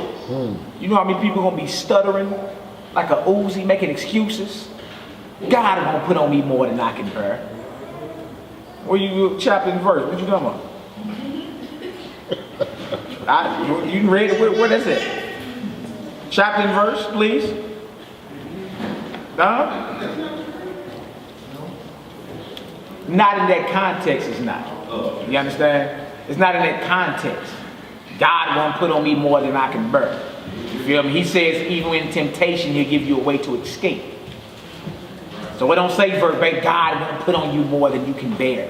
Yeah. That's a fancy soliloquy that you grew up hearing your whole life. And you can bear death. Boy, get out my head. You can bear death. All right, Hebrew, go ahead and get into it, Hebrew. All right, let's start. So the lesson called Keys to a Burnt House, we done broke down what the house is. We all know that the house is Babylon, and we all know destruction is coming, right? You know what I'm saying? So the whole question is, why do we accept the keys? We already know what goes up, comes down. We already know you reap what you sow. We already know what goes around, comes around. So why are we so infatuated with this place when it ain't done? Like, what have America done for us? Anybody? What, a school, a college degree that you got to pay back till you like 45?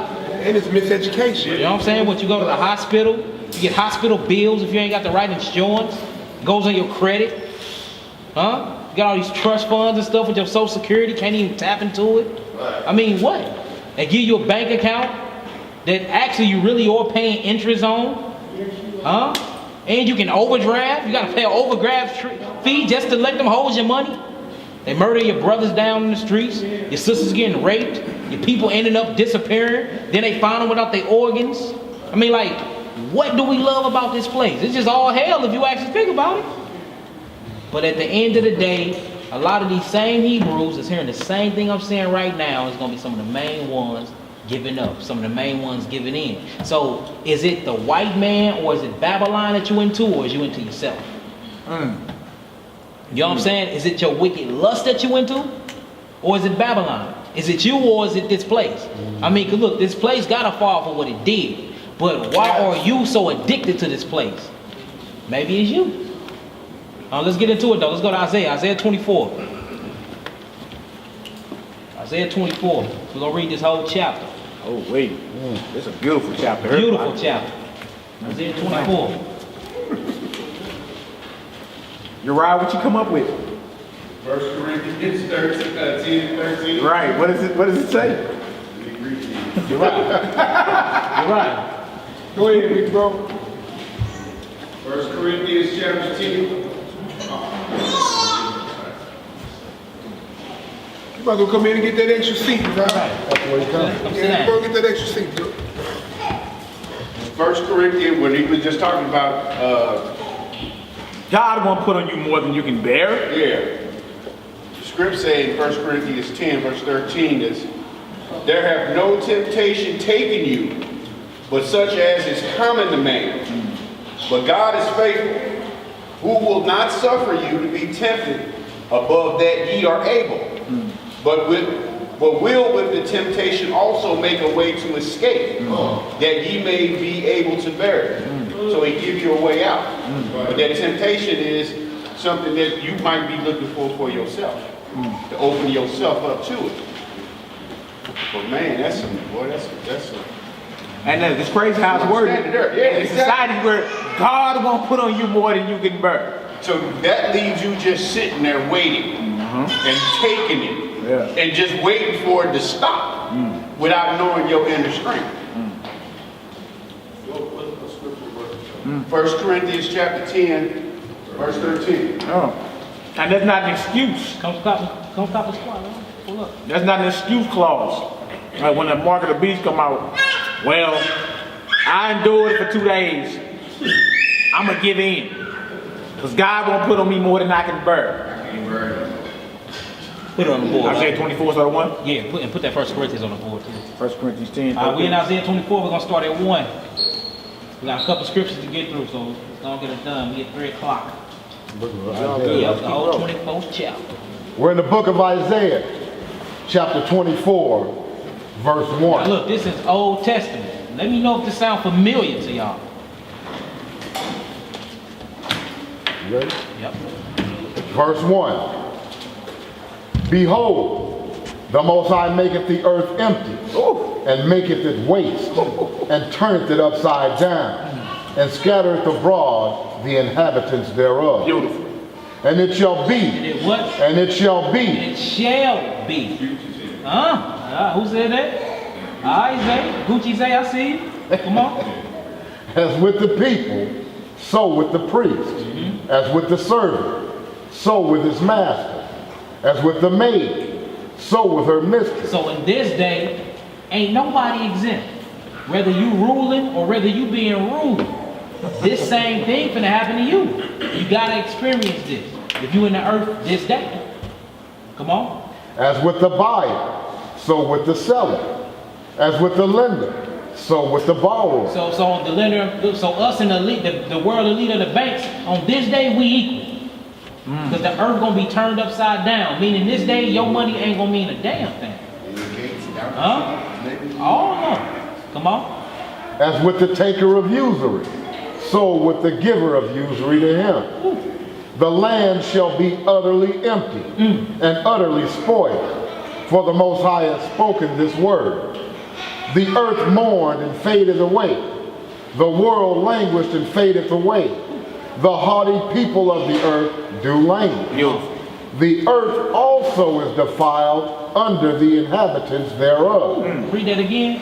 The earth also is defiled under the inhabitants thereof. So it means people are defiling the earth. Defiling. Huh? We defiling the earth no time like before than now. All this gay stuff that's going on, you know they just passed the bestiality bill, right? Yes, a Mexican just married his alligator. This white man and this white woman just married their horse, a stallion. Yes. Yes, it was all on Facebook, on YouTube. They was talking about how both of them have sex with their stallion at the same time. Huh? The man do anal, do oral and vaginal, while the man watch. Huh? Bestiality. Come on. Because they have transgressed the law, changed the ordinance, broken the everlasting covenant. Come on. Therefore hath the curse devoured the earth. Curse have what? Devoured the earth. Devoured the earth. This happened one time, 2 times before, but we're going to speak on the flood. We're going to speak on the flood. But look, it's a fire coming. Now we know that Sodom and Gomorrah and 5 other cities surrounding it got destroyed by fire. This been to talk about fire scorching the whole earth. So have this happened yet? No. Alright, so what's coming? So why do y'all hold the keys to the burning house then? I mean, the last time I thought when the fire detectors go off, you run for your life. Why are we running into the house? Huh? Why are we running into the house? Then you get everybody talking about, well, we got to get up out of the state, get up out of the country and all of that. Look, when you flee into the wilderness and you detaching from America, this is a spiritual thing. Because I mean, think about all the poor Hebrews that's been mistreated by the system. We ain't got nowhere to go. Where are we going? The workhouse. Huh? Where are we fleeing to? We have no money. So that means it must be something spiritual when you go into this wilderness. This must be something very spiritual. That means you're just detaching from America. You're detaching from Babylon and its customs. You're detaching from Egypt. Huh? Look, this is how you know this place is so wicked. How is it Egypt and Babylon? Huh? This is the 2 most wicked places ever. All in one. Huh? Yeah, the mystery Babylon and Egypt. That's what America is. Modern day Rome. Like, America is so messed up that we can name all the messed up places throughout Bible history, we can call it America. Because it fits all of them. But yet and still, we love it here. And what's crazy is like bro was saying, we hate the oppression, but we love the oppressor. Don't even make sense. Come on. Verse 6 again. Therefore hath the curse devoured the earth, and they that dwell therein are desolate. Right. Therefore the inhabitants of the earth are burned. You hear that? Therefore the inhabitants of the earth are what? Burned. The keys to a burning house. So this can't be talking about time behind us. When have everybody on earth been burned? Huh? So this is what's going to happen. And we hear all these rumors of what? Nuclear war. They say the sun is dying out. If you get into the scientific meanings of the sun, the more the sun dies, the hotter it gets. Huh? Y'all ain't been hearing about what's going on with the global warming? Man, look, over there in India, its temperature's reaching 140 degrees. Heroes is dropping dead for suffocating. They can't even breathe outside. Huh? It was just so hot the other day, I got a brand new AC unit. It was 84 degrees in my house. I had the furnace turned down to 60. So I'm steady calling the man. I'm like, man, look, something wrong with my AC. He finally said, no, it's not, Mr. Hickman. It's just too damn hot outside. Quit calling me. You know what the first thing I got to thinking? I'm like, damn. I'm not made for the lake of fire. I don't want the keys to the burning house. I don't want the keys to the burning house. But why do we steady accept the keys? Huh? Look back. Yo, well, come on with it. Therefore the inhabitants of the earth are burned, and few men left. The new wine mourning, the vine languishing, all the merry-hearted do sigh. You hear that? All the merry-hearted. Everybody that was happy, this day come, they like,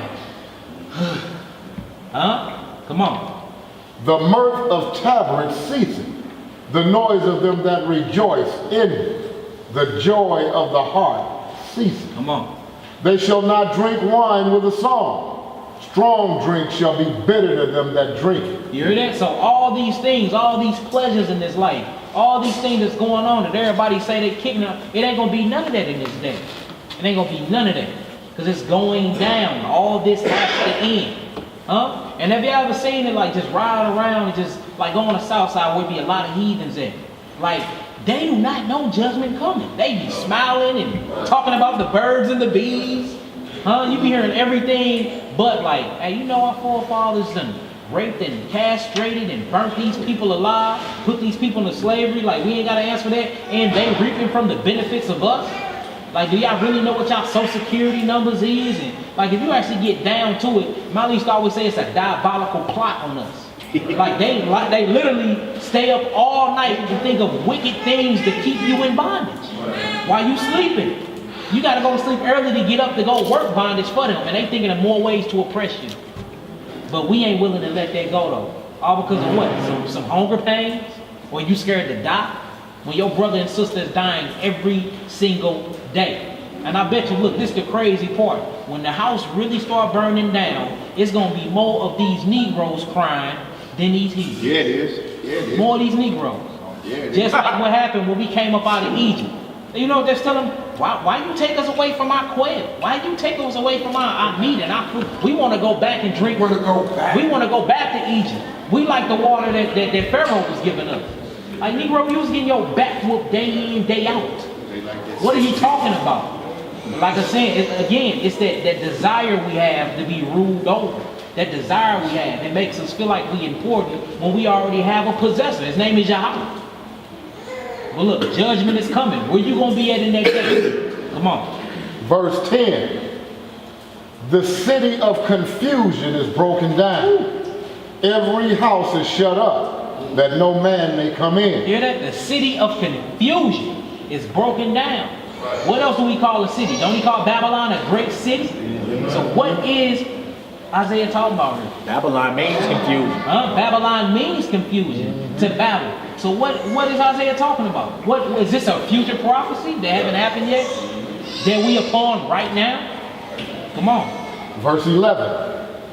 There is a crying for wine in the streets. Because the wine gone. Where's the wine at? It's gone. There's no more lilies. There's no more lollipops and gumdrops.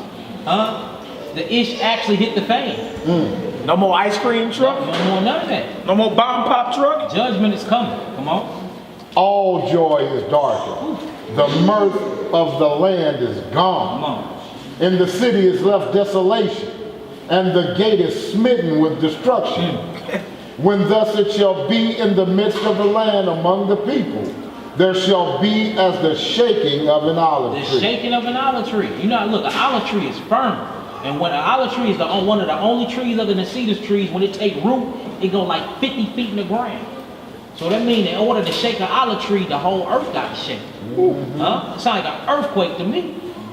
So earthquakes in diverse places, a great earthquake, everything on earth gonna be burned up. People mourning. They asking for wine. This sounds like the end of times. Written by Isaiah. 1,000 years before it happened. Come on. And as the gleaning grapes when the vintage is done, they shall lift up their voice. They shall sing for the majesty of the Most High. Yeah. They shall cry aloud from the sea. Wherefore glorify ye the Most High in the fire, even the name of the Most High Yah of Israel in the isles of the sea. Come on. From the uttermost part of the earth have we heard song, even glory to the righteous. But I said, my leanness, woe unto me. The treacherous dealers have dealt treacherously. You hear that? The treacherous dealers have dealt treacherously. Who is this talking about? And then everybody always think it's talking about the white man too. But the thing is, if you act like a white man, you have your mindset as the government, as Babylon, then what? You are part of Babylon. So it's going to be a lot of headstrong Negroes getting judged too. Huh? Look, you think our so-called leaders ain't finna get paid recompense for what they have done to our people too? All right, y'all, shalom. Shalom, friends. They in the same boat. Come on, Hebrew. Yeah, the treacherous dealers have dealt very treacherously.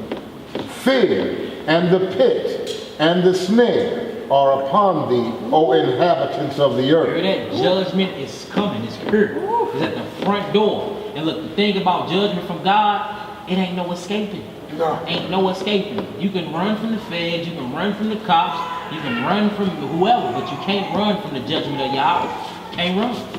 So it's time to face that. It's time to start keeping these commandments and being detached from this world. Because this world is getting burnt up. Yeah. Don't get caught with the keys in your hand. Huh? Oh, you the owner of this house and it's burnt? You got the keys? You got the chip? You got the chip? Okay, look. And that day we shall see. Huh? Because look, when them hunger pains come, have y'all ever felt real hunger? Nah. Huh? No, ain't nobody went on no real fast. Huh? Nah. Have anybody down here fasted more than 2 days? Yeah, Huh? but still. Y'all ain't felt no real hunger pain? Like I'm talking about that hunger that had you benched over? Huh? Have any of y'all excruciating pain? Torture?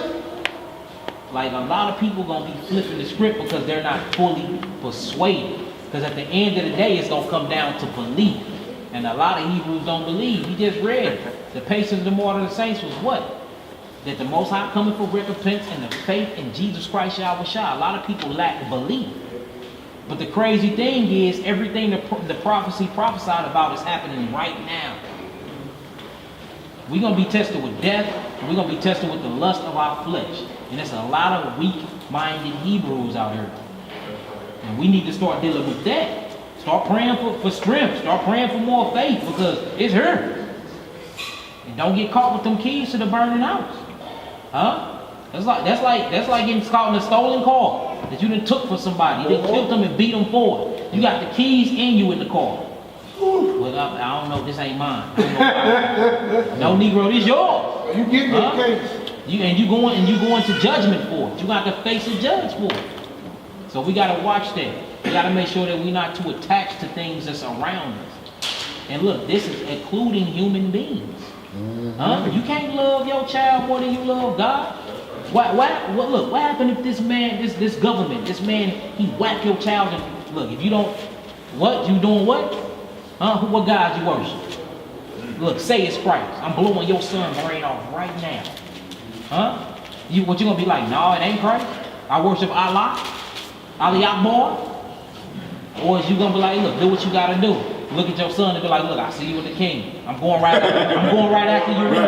Right behind you. Like the stuff that we see on movies and the stuff we see on CNN that's happening in these foreign countries is coming to a city near you. That's right. They ain't been preparing for all this time for no reason. I'm telling you, I seen them myself. All these, look, me and bro was in Granite City. We seen all the tanks, like trains is full of tanks, full of tanks and all this army gear. Like, what is going down? What is gonna happen? Like they preparing for something. You know what I'm saying? On this soil, within this soil. It ain't for nobody else. Like the greatest war is finna be silver. Silver right inside of earth. Huh? Us against them. And I don't mean black against white. I mean the righteous against the wicked. Mm-hmm. Is we prepared? That's the race war. That's the race war. Yeah, righteous against wicked. And we prepared for that though, because we see destruction is coming. Destruction coming. Come on, Hebrew. Hold on, Sister Gam got something in the back. Somebody else has something. I think Isaiah had his hand up too. Go ahead, shoot. Hold on, Gam had his hand up first. Go ahead, Gam. I was just going to comment on something that we were talking about earlier. You said that, when some people, when want the feast and all that take place, they're going to be hungry, they're going to try to switch on and all that. Even some people are not going to be able to do that because people are going to remember. Just like when they denied Christ and they said, we remember you. We saw you with him. Yeah. You were with him. So they're not even going to be able to try to do that because your coworkers are going to remember you saying, I don't need no court. I'm celebrating on holiday. I need all of the Passover. Right. So even some people are not going to be able to do that because someone is going to remember. Oh yeah, you been out here on these highways and byways? It's probably, yeah. You a super brew? Yeah, honor humility SCL. I seen that YouTube channel. Yeah. Yeah, man, wow. Man, you right. Yeah, we say you a super brew? Yeah, that's you. Yeah. What up, Zay? What up, Zay? What you got, Zay? No, I was just thinking about the little Mississippi son. That's right. She had to go to the very end. She told her children to go to the very end. You down to Christ. It ain't about your mama, it ain't about your brother, your sister. It's about Christ. And I just was reading Isaiah. We continue on in Isaiah, like 3 more chapters, like 3 more verses or whatever. It says, do it. No, I can't quote trying on that. But the woman. When you get it, just out loud. We put it on the board. The magazine, you know what I'm trying to say? Yeah, Yeah. The woman who said her son, she had to give her son. Yeah. But and you notice how she trained him. It said, take that walk, or take him whatever it is. Yeah. You may not put more. It can be something as simple as this nice gift that I just want to give you.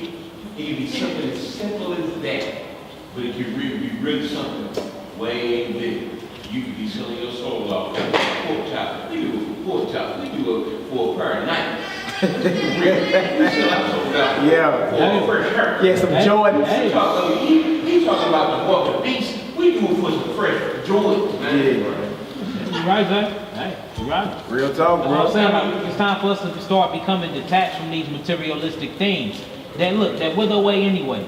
You know what I'm saying? Like them new Jordans. You wear them for a good month straight. Don't wear them every day. I like to wear the hell out of my shoes.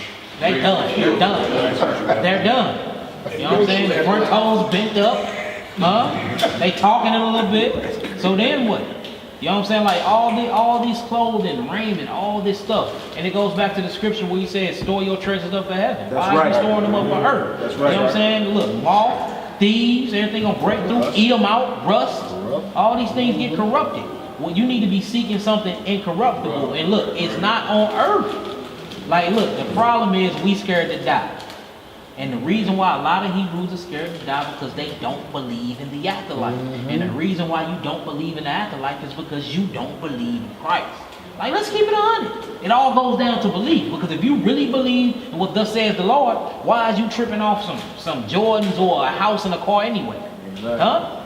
You don't believe. And that's where the mark gonna come in. The mark is gonna be the separator. The mark is one of them. The mark is a part of the ride. You know how everybody gotta go under the ride? It's coming right now. Do you believe or not? You gonna drop dead right here and get your crown of salvation, or is you gonna die? You gonna live for a little longer, take the mark, and die and go to the lake of fire? Like, it's belief. We dealing with a belief system. That's what we dealing with, a belief system. That's right. Because we believe what we see. We see the keys to the burning house, and it feels good. You can't see them eternal keys to the kingdom. You can't get it right there. It's not right here, right now. It's on the other side of a dimension that you're not on. And you have a problem with that because you are spiritually blind and you can't see beyond the dimension. And that's how a lot of Hebrews don't give in. Come on, Hebrew. When the book of Isaiah chapter 24, verse 18. And it shall come to pass that he who fleeth from the noise of the fear shall fall into the pit. And he that cometh up out of the midst of the pit shall be taken in the snare. For the windows from on high are open, and the foundations of the earth do shake. It's talking about earthquakes. It's talking about fires. It's talking about people losing their minds. Judgment is coming. When have this happened? It ain't happened yet. It's coming. It's coming. Come on. The earth is utterly broken down. The earth is clean dissolved. The earth is moved exceedingly. Come on. The earth shall reel to and fro like a drunkard. You hear that? It's talking about that great earthquake. Look, it's gonna happen. Scientists are talking about that right now. The fault lines and how the plates are shifting and how 100 earthquakes happen like every 2 hours that we don't even feel or hear about. Man, how they talking about how Las Vegas, Nevada is gonna break off. California is damn near all the way underwater. They say one good shake, everything breaking up. You got sinkholes swallowing up houses. Falling. And look, look up this global warming stuff. They talking about, they predicting from now between the year 2020 that if this great earthquake happened, how all the volcanoes gonna erupt at certain times. They was talking about in Atlanta. They saying them not really mountains. They might be deactivated volcanoes. Like, all right, look, when it goes down, it's gonna go down. There's nowhere to run. No, where you gonna go to? Huh? Like, we finna have to face destruction head on. You know what I'm saying? You have to understand that, like what he's saying is that if somebody hits a telephone pole and knocks the power out, and people are without power, businesses are shut down, your house, you ain't got no electricity, no air conditioner or heat, and people can't take that. Calling the electric company, when the power gonna be back on, when the power gonna be back on. If we talking about one person taking out one telephone pole and taking out a chunk of a city, let the ground move. And then water pipes bust. And then you can't flush your toilet. Or you ain't got no lights. Or you can't even get down the street. We had a storm one time, a tornado came by my house, took me and I was on call, took me an hour to get off my block. To get to work. Let a tree fall down in the street and block off a pathway, and people can't take that. We talking about the finger of God touching earth. Let the earth move. I'm saying, like, what are we gonna do? Ain't no evacuation plan at this point. Ain't no preparation. All your food, all that don't mean nothing at this time. Ain't gonna be no water, food run out. Negroes get hungry. I mean, look, once all the food gone, all the water gone, ain't no more toilet paper. Then what? Then what? Oh, man. That's what I'm saying. Like, certain Negroes and socks run out too. Certain Negroes don't have enough. Look, Negroes start eating each other. I'm telling you, Negroes will start eating each other. Remember that plane that crashed? Plane crashed. Only one man survived. They was lost for 3 years. They like, what happened to everybody else? He like, I don't know. True story. Even scriptures when they surrounded them like that. Jerusalem, gates being seized. Yeah, they say, yeah, that's in the scriptures. I know that sounds crazy, bro, but it's an bro. There's lack of faith. So look, if Negroes doing that, and then somebody have an alternative plan, well, just pick up a chip, take the chip, you eat good, you drink all the wine, air conditioning, anything you want. I'm saying, who's selling out and who not? I mean, this is something you answer in your own heart. No doubt. I mean, I know. Negroes is, there's a lot of pump-made Negroes out here that can't even go 2 days without eating. On atonement. People barely making it through atonement. You complaining about atonement? Like, come on, man. 24 hours, no water, no food. We talking about 36 hours. 48, 72 hours. I guess you believe the white man. You know, you only can live 3 days without water when your body is made of 75% water. Come on, it don't even add up. But we so conditioned and trained by this burning house that we don't know nothing else. So when you get the keys, you feel like you have your piece of something, like you finally have made your mark in society. And all truth and reality, this society is destined for flame. Who want to be a part of that? Huh? Look, they have something, what they call it when you look for a loan in your credit bank. They call you like a high risk something, where they won't even deal with you because you at high risk. Look, your past credit history shows that you don't pay your debt. Why we don't take America through the same thing? Like, hold on, you look at the history of this beast. He killed all our brothers. He steal. We work for the pennies on the dollar. Then they charge us interest. Okay, this house, if I buy this house, I don't own the land, so I really don't own this house. Everything we do, we don't get nothing from it. And then they hand you the keys. You be like, nah, player, you high risk. I don't want to deal with you. I refuse to contract with you. Why we don't deal with them the same way they deal with us? I'm talking about the system. Why? Because we have fell in love with this. We are under illusion that this is beautiful and it's not. All because you can get up in the morning and brush your teeth with a toothbrush and wipe your butt with some tissue and put on some clothes and jump in a car. And everything that I just mentioned, Negro, you don't even own yourself. You had to go somewhere to get it. But we're going to read where it says that once this house get burned down, once Babylon get destroyed, it says the Most High going to raise the spiritual house of David. And this shall abide forever. What about that house? Why a house burning and y'all got the keys to it? It's another house being built that y'all don't even see. Y'all worried about this house and there's a whole spiritual house being built. Come on, Hebrew. Verse 20. The earth shall reel to and fro like a drunkard, and shall be removed like a cottage. And the transgression thereof shall be heavy upon it, and it shall fall and not rise again. It shall fall and not rise again. Won't be no more Babylon, America, KKK. That's the end. That's the end. Everything has an end and a beginning. And the end of America, the end of Babylon, the end of sinners and transgression is going to be done with. So you better not be caught being a part of Babylon. You better not be caught being a transgressor and a sinner. Like, it's time to detach. Because when that goes down, if you're a part of it, you go down with it. We see it all the time. How many brothers is doing 100 years just for being in the car? For being in the car. I don't want nothing to do with this place. I'm cool. Come on. And it shall come to pass in that day that the Most High shall punish the host of the high ones that are on high, and the kings of the earth upon the earth. You hear that? So all this wickedness in high places, they getting dealt with. All them angels and watchers that left their state, they getting dealt with. All these kings that dealt treacherously with the daughters of Zion and the men of Israel, they getting dealt with. Judgment is coming to everybody. Everybody. Like, you better be looking good on that day. So every police officer that think they doing something wrong, they account for it too. Yeah. It hurts for us to see these things going on and to see that if you just go back into the 70s, you think brothers didn't have a chance today?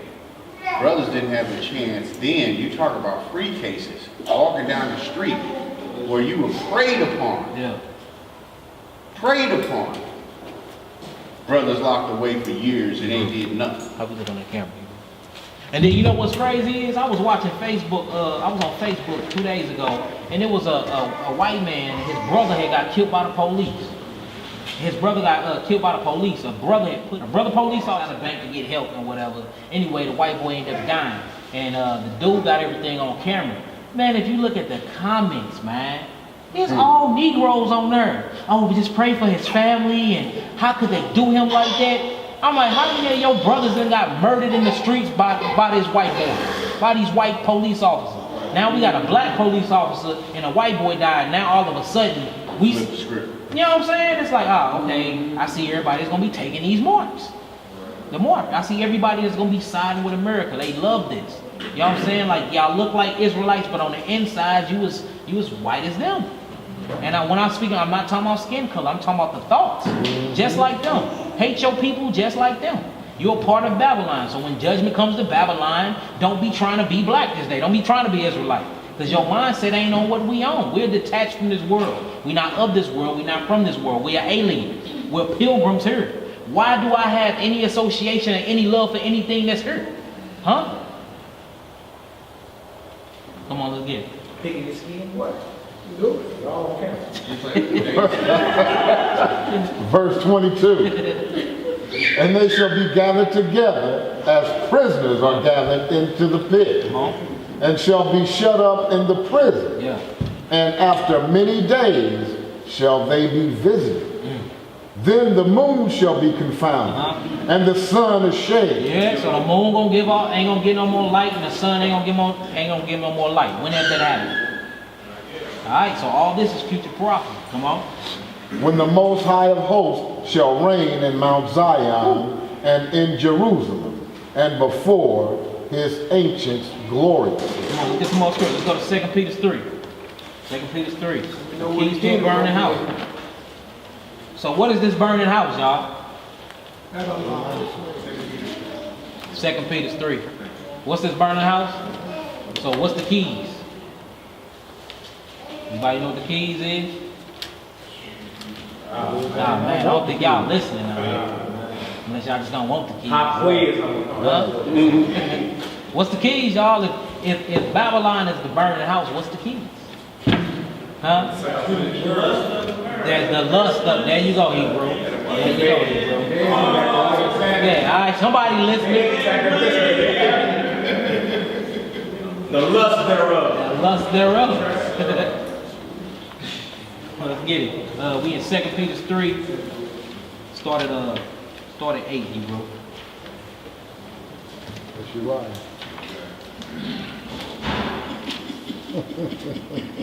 Everybody there? 2 Peter chapter 3, verse 8. Yes, sir. But beloved, be not ignorant of this one thing, that one day is with the Lord as 1,000 years, and 1,000 years as one day. The Lord is not slack concerning his promise, as some men count slackness, but is long suffering to usward, not willing that any should perish. Now, why would he say that? Not willing that any shall perish. Meaning what? Perishing is coming, right? But he don't want us to perish. That means a judgment coming. So if he don't want you to perish, why are you in a position to be perished? Why are you working iniquity? Why are you sinning? Why are you attached to everything that he's going to burn? Huh? Like if I know that these are gasoline draws, guess what? I'm not putting them on. Like what we put on gasoline draws for? Like we so into material things. We so caught up in it. Who got the nicest car? Who got the best truck? Who got the best this? Who got the biggest house? And look, whether you living in a hut, whether you living in a mediocre crib, or whether you in a mansion, all of it's gonna burn the same. So at the end of the day, it levels the playing field. We all in the same. Huh? Come on. But that all should come to repentance. That all should what? Should come to repentance. Come on. But the day of the Lord will come as a thief in the night. So while you got the keys to this burning house, you putting the furniture in this house, you looking good, keeping up with the Joneses, you working half of your day, sun up to sundown, not getting no studies in, judgment is coming. They said we all supposed to be repenting. Huh? We're supposed to be spending personal time with the Lord. But you too busy giving it all over to this systematic system. That's, look, destined for flames. Not saying quit your job or nothing like that, but I'm saying, like, where's the balance at? Balance it out. Where's the balance at? Come on. In the which the heavens shall pass away with a great noise. So look, the heavens shall pass away with a great noise. That's sonic boom. Huh? That sound like something, what you call a monstrosity. Sound like a monstrosity finna happen. Huh? Come on. And the elements shall melt away with fervent heat. So look, we are a sonic boom, and then the elements. Y'all know what elements is? Element is air, water. Huh? How can air melt? What type of heat is that? What type of boom is that? Huh? Right. Like, what is really finna happen to Earth? You remember in school they showed you the periodic table, all the elements. Oh, well, all that's gonna burn up. Look, and then look, all the things gonna burn. Look, this is the thing. How can an element destroy an element like that? Obviously, this element is supernatural. That's gonna destroy. Look, this is what I'm saying. Fire, water, and wind. All of these are combustible elements. It says all these are gonna be melted away. How is that even? What is that? Like what is the Most High bringing? We know it's fire, but what type of fire is this? This is a different type of fire. This is called judgment fire, destructional fire. That's right. Huh? It's a different type of fire that's coming to earth. Something that your mind can't even fathom. Exactly. And this is what's gonna burn America. Exactly. And you in love and attached to it? Hey, bro, the closest thing you can even fathom is a nuclear bomb going off. Thermonuclear. And he was reading about something hotter than that. Hotter than that. It melts the elements. Again, how the hell do you melt air? Yeah. You watch any show with just for a sort of a pictorial of a volcano. That's right. When the rocks are melting, if a volcano can melt rocks, and this is what we see today, in the physical. which is something that's normal. Yeah. When that bomb got dropped on Hiroshima and knocked your socks off. Man, look. They had people's shadow. People's shadows was froze to the ground. What about that bomb they dropped on old boy that he just disintegrated? Oh, Jihadi John. You know him, Hellfire. Yeah. Hellfire. One of the leaders of ISIS a couple months ago. His name was Jihadi John. America found out where he was. You won't be seeing him to the resurrection. They melted. He evaporated. Look, they melted that heathen. They dropped what's called a Hellfire missile. They call it that. They dispatched one of their drones. They dispatched one of their drones. They found out he was over in one of them caves somewhere, and they dropped what's called a Hellfire missile. Man, look. They named it that. Right out the scripture. Hellfire. And it melted his DNA. You know what that means? Melted. Hellfire, lake of fire missile. And this ain't even touching on the lake of, this is what I'm saying. Look, we are not created for the lake of fire. We was not, that's not even for us. That's for Satan and his angels. Yeah. But if you a messenger of Satan, that means you an angel of Satan. So then it's made for you, I guess. I mean, it ain't made for me. You know what I'm saying? like, So like look, I'm that saying. fire would be a whole lot hotter anyway, because these are heavenly beings. That's what I'm saying. Yes, these are. So that's gonna be a fire on another. That's what I'm saying. Like your mind can't even fathom it. Ain't none of us died and resurrected. Like you're not even in your new body or none of that. Like this fire, we can't even understand what type of destructional fire this is, but we playing around with it. You playing around with it every day, attached to the world, attached to your sins, still struggling with the same sins you were struggling on 5 years ago when you came into the truth. It's like, what are we doing here? Right. You know what I'm saying? Worried about keeping up with the Joneses. You wash your car more than you read your Bible. The hell is that? You know what I'm saying? Dang, that made some people feel bad. Hey, bring some more analogies like that, bro. Hey, go ahead, get running. You know what I'm saying? That made you feel bad over there. Like destruction is coming to this house, and you got the keys to this burning house, and instead of expecting it, you already have a move in there. When it's on its way out. Come on. And the elements shall melt away with fervent heat. The earth also, and the works that are therein. The earth also, and the works that are inside this earth. Come on. Shall be burned up. Shall be what? Shall be burned up. Come on. Seeing that all these things shall be dissolved. What manner of person are ye to be in all holy conversation and godliness? You hear that? You shouldn't be talking about nothing but the second coming of Christ. You shouldn't be doing nothing but keeping his commandments and believing in his salvation. You see what I'm saying? Moses said these things will be dissolved. Dissolved. What does dissolve mean? Disintegrated. Come on.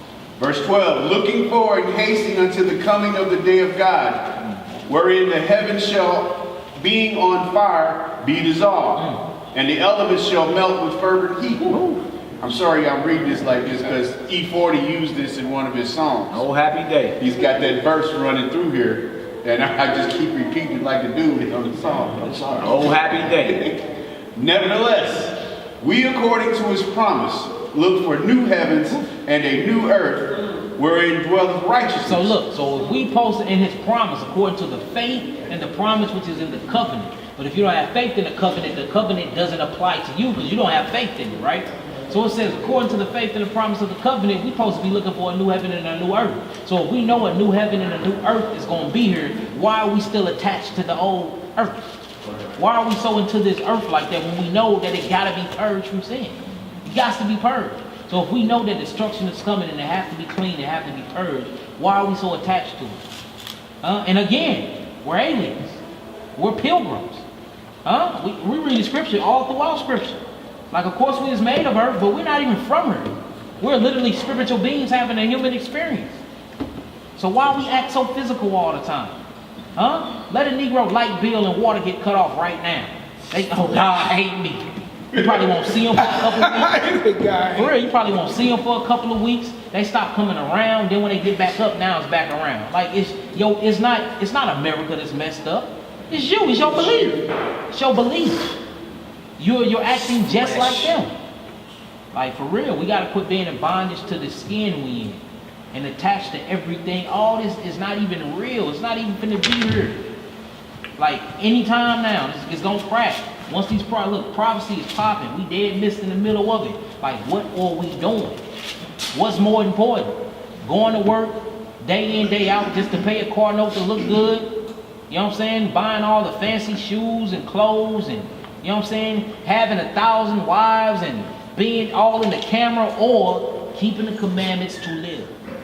You know what I'm saying? Speed walk. Like, which one? Come on. 13 again.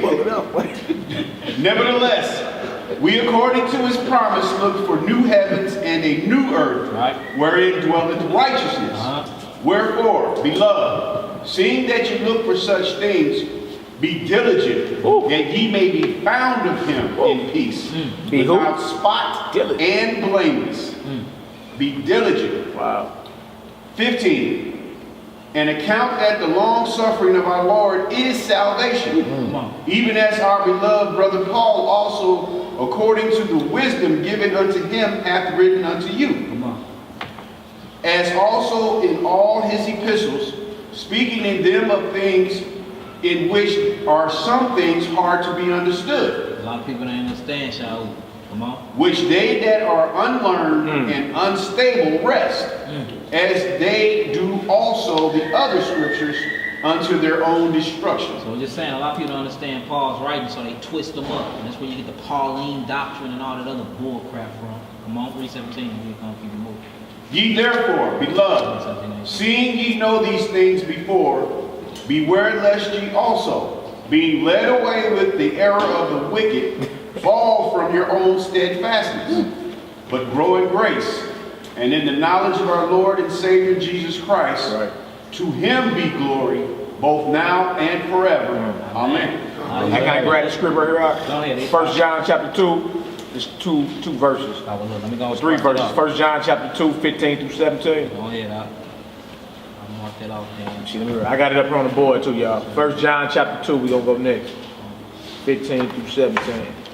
And it put us in the mindset we ought to be in. The mindset we ought to be in. Again, brother was saying earlier, balance out. We all know you got responsibilities and everything you got to take care of. You understand? But so do the Pope. Right. Alright, so do the most wicked heathen on the planet. He got a job. The next door neighbor that's a practitioner of Wicca, she has a job. Right. You understand? So none of that matters if you're not putting the Most High first and pressing this kingdom. That's what it all come down to. Nobody telling y'all to, go on your little self-missionary tonight and, just forsake all. We all got things we got to handle and all that. But understand what's number one priority.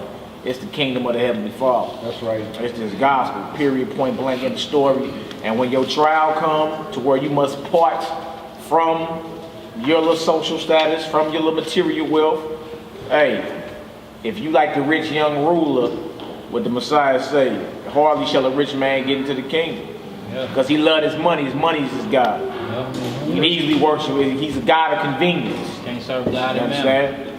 And when the opportunity comes, like he told the rich young ruler, man, look, sell all you have, get it to the poor, and you can have treasure in heaven.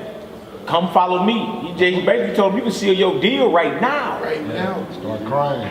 He went away with the boo-boo mouth. Started weeping. You understand? Crying and snotting. Why? Because he was attached to his riches. So don't let that be you. You know what I'm saying? A lot of people say they can worship the Most High. Well, it's convenient for you. You ain't got nothing to worry about right now, AC rolling, brand new car smell. Tribulation coming though.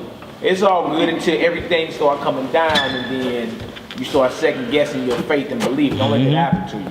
Job was richer than everybody in her combined. Right? He was the richest man in the East. And when it came down to his test, he told his woman, "You're speaking foolishly." You understand? Like, should I not take this from the Most High and not take this? Blessed be the name of the Lord. And that's how we got to be. If it's time to part, so be it. Yeah. All right, 1 John chapter 2, 15. It says, love not the world.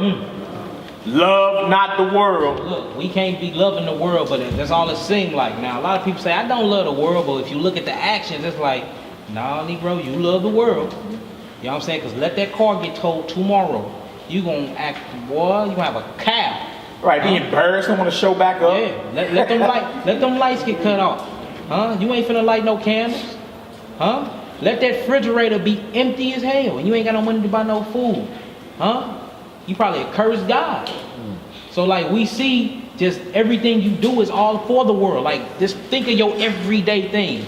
You go to work, you come home, you do what? You get in the shower, you get off, you eat. First thing you do, grab something to eat. You sit down, first thing you do is cut on your TV. You probably ain't prayed yet. You probably ain't meditated, did nothing. Everything you do has something to do with the world. Yeah. Let that TV be gone. Let that food not be in that refrigerator. Let that car be down. Let that job be like, what you gonna do then? What you gonna be doing then? Instead of like actually getting on your knees, fast. Well, you gonna have to fast anyway. You ain't got no food. Right. You force fast. Force fast. That's what I'm saying though. Like, it that very, like, what are you gonna do in that day? You gonna curse God, or is you gonna be like, hey, you know what? Hey, all praises. This was gonna come anyways. The end is coming anyways. Food gonna be coming, gonna be gone anyway. Refrigerator ain't gonna work no more anyway, because the electric gonna be cut off. Because I'm not taking the chip, so I ain't gonna be able to pay my electric bill. Like everything that we working towards now, since everything ain't forefront, this tribulation ain't smack dead in our face, right? Everything we working towards now is eventually not gonna be there. So why are we not preparing for that? Why are we so comfortable? Like, we comfortable as hell where we at? Comfortable. Just like you just know you're gonna wake up in the morning, your car gonna start. Knowing you're gonna wake up in the morning, you gonna have money in your bank account. Do y'all know when it hit the fan, the banks can seize right now? Yep. Then what? What happened if the whole stock crashed right now? Then what? Huh? All funds get frozen. Then what you gonna do? You gonna be one of the ones that sell out because you ain't been preparing. You ain't been preparing. Like, we have to prep for this because it's coming. It's coming. Like, it ain't no escaping it. It's coming. It's here. Like, what we gonna do? What up, Nick? Yeah, you know what? I'm gonna tell you nothing. I'm just saying, just hit me. If we were doing the will of the Most High, like keeping some of his feast days, that Feast of Tabernacles, if it hit right now, you would. If you was keeping that feast, you would have a lot of stuff you'll need. You'll have a lot of your camping gear, your stuff. Y'all think it's a game. When you leave here, come down to Martin Luther King, crossover grade, like you heading toward the police station. It's a lot on the left-hand side. It's a man with a tent. Yep. Been living there for years. Yep. Can you do it? Anybody know what I'm talking about? Yeah. That man sits out there. He lives in that tent up against that tree. Yeah. He got a little garden thing growing next to I just seen it. Yeah. Everything. You have to be ready for it. Now, you was keeping the feast. Now, I ain't talking about nobody listening. I'm not doing this. I'm just saying these feasts also yield benefits in other areas. Because I've never had camping gear before. I'm just saying the truth. Until I started keeping the feast. Now I got, in case something happens, I got a tent that's waterproof. I got, candles, and stuff. You know what I'm saying? A lot of stuff you can use out there in the field if we had to go in.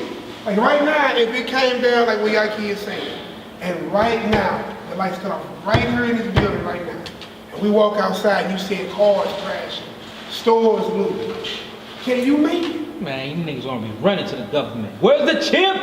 Where's the chip? And listen, don't think I come to you to get the chip. Look, like hey, for look, real, don't think that ain't all ran the no apocalypse movie and all them zombies. Look, they not showing y'all that for no reason. Right. Like the end is coming, destruction is coming. Like where is your mindset at?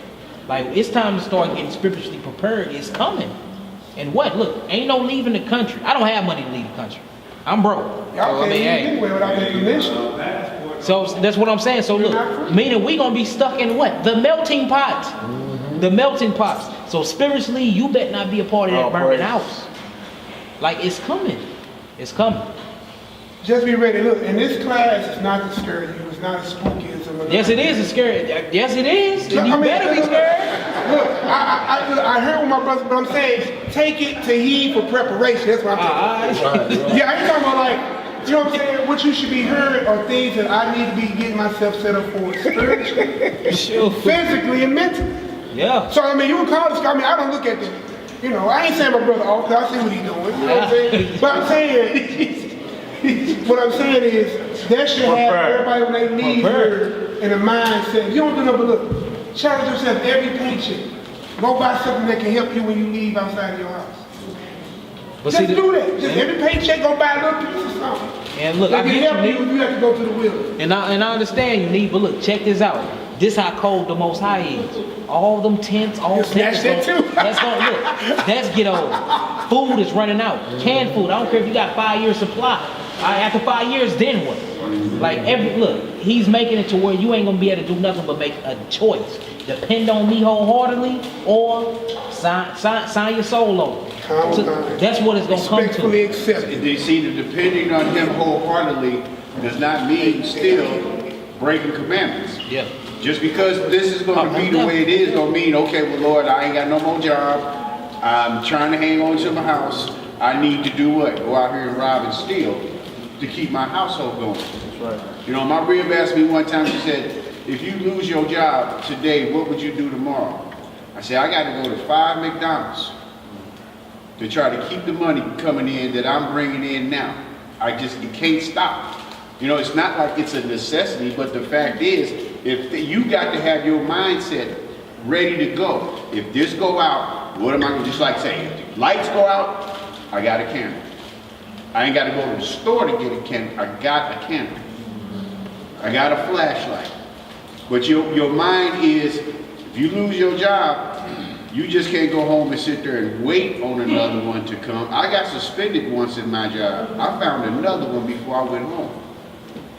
You see what I'm saying? Before I went home at the end of the day, I had a place to go the next morning. That's how your mindset has to be. Be ready. You got to. You got to. Man, we gotta have spiritually first. We gotta have belief, man. Straight up. We gotta have belief because, like, okay, even after that job, when that's gone, then what? Say you can't get a job nowhere else, then what? Like, death is coming. Everybody have to die. It's belief. That's the key to all of this. Belief in keeping the commandments, because ain't no job finna stop this mark of the beast, because it's prophecy. Can't none stop prophecy but Yahweh. He can't turn back on his word, so it's coming. It's happening. You gotta have faith and belief, and you gotta keep his commandments. Other than that, that's the only thing that's gonna protect us, because we gotta die anyway. Look, ain't no flesh and blood inheriting the kingdom of God. No. I'm not finna just go to heaven like this. And look, I mean, most likely, from all the work we putting in, they coming straight for us anyway. So, I mean, hey, they come picking us up. You know what I'm saying? As soon as they coming straight to the door, hey, Yaqui, Maccabee, hey, come on. So, I mean, hey, I believe it. Most likely, we getting martyred for this truth anyway. But on that day, though, which one of these bros gonna be like, you know what? I was lying. I ain't believe in Christ. I ain't had nothing else to do. We've seen it before then. That's what I'm saying. Like, it's like, we gotta have belief. I understand all the preparation, but the only preparation is keeping commandments. Right. That's the preparation. That's right. That's the preparation. And faith. That's what I'm talking about here. And giving back these keys that's been given to us with this illusion. Like something real is attached to it. Okay, you have a car. Negro, everybody got a car. You probably have lost more and tow up more cars than you have right now. Okay, everybody have a house. Like, what's happening when all this stuff leaves? Then what? What are you doing now? Like, how much attached to our own selves are we before we attach to God? That's what I'm talking about. Like, how much you love yourself more than you love the Most High? Or you willing to starve? Or you willing to die for the Most High? Or do you love yourself too much and you gonna take that mark when you gonna die anyway? Because look, best believe, whether you believe in heaven or hell, you believe in life and death because you see it. So you have to die. Where are you going after that? What are you, like, that's what I'm talking about, prepping for that. And the only prepping you can do life after death is what? Keeping the what, y'all? Commandments. That's right. That's what I'm talking about. Because look, you can live 5 years, have your canned goods and all of that. Know how to strike a match with some twigs and a piece of leaf. What's going to happen when that gets burnt and scorched up? Because fire is coming. Fire. Hellfire. We never experienced this in our life. Don't even know what it looks like. Destruction of fire from the throne of God. Yes, this is supposed to scare you. You know what I'm saying? You have to have fear. With fear comes what? Wisdom. And wisdom is keeping what? The commandments. So we need to fear this. Like, this is real and it's not going nowhere. Everybody be trying to like sweep this stuff under the rug. We acting just like the government. Like this ain't coming towards America.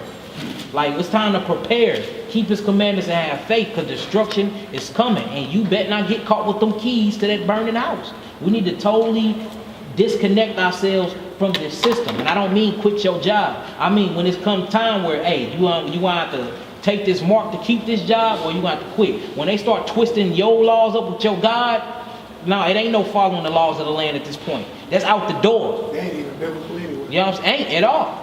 But that's out the door at that point. You see what I'm saying? So like the thing is, like, where are you at within yourself? How much attached to this world you are? How much attached to your children, your parents, your family, your bros? Like, it's a limit to all of that. Yes, I love you enough to die for you, but I don't love you enough to die the second death for you at all. Right. You know what I'm saying? I'll give my life for you, but I'm not gonna give my soul for you. The hell you mean? What do they even sound like? Right. That's what I'm talking about. You know what I'm saying? Like, and that's the burning house. The burning house don't only consist of America. The burning house consists of the whole earth and the wickedness that's involved in it. Because we just read that the earth and the works therein will be burnt up. That's the house. Anything that, the burning house is anything that's opposition to God.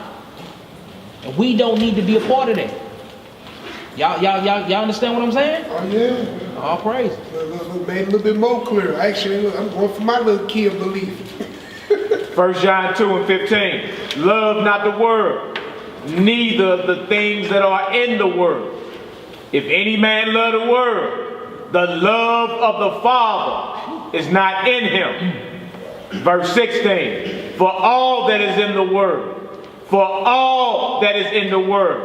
the lust of the flesh, and the lust of the eyes, and the pride of life. Ooh, hold on, boy. He said what? The lust of the flesh, the lust of the eyes, and the what? Pride of life. Life.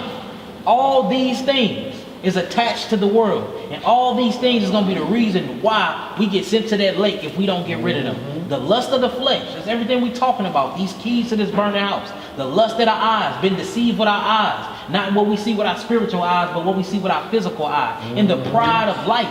Negroes have so much pride in life that soon as it threatens their life, even if it's wickedness, they be like, hey, they give it away. They just give up.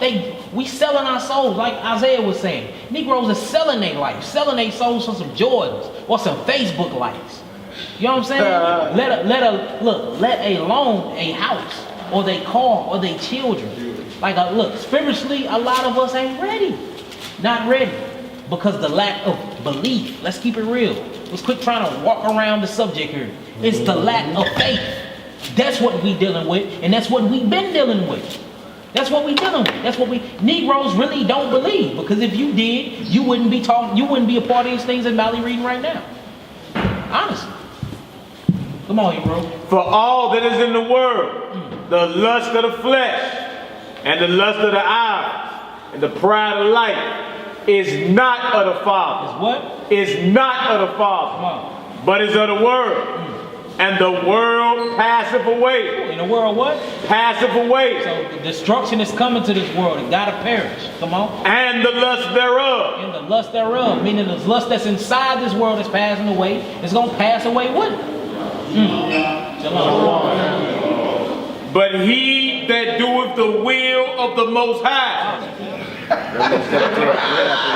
Boy, you're farting there. I ain't know where you at, player. You ain't no getting away from this beast, man. Well, let's get her done.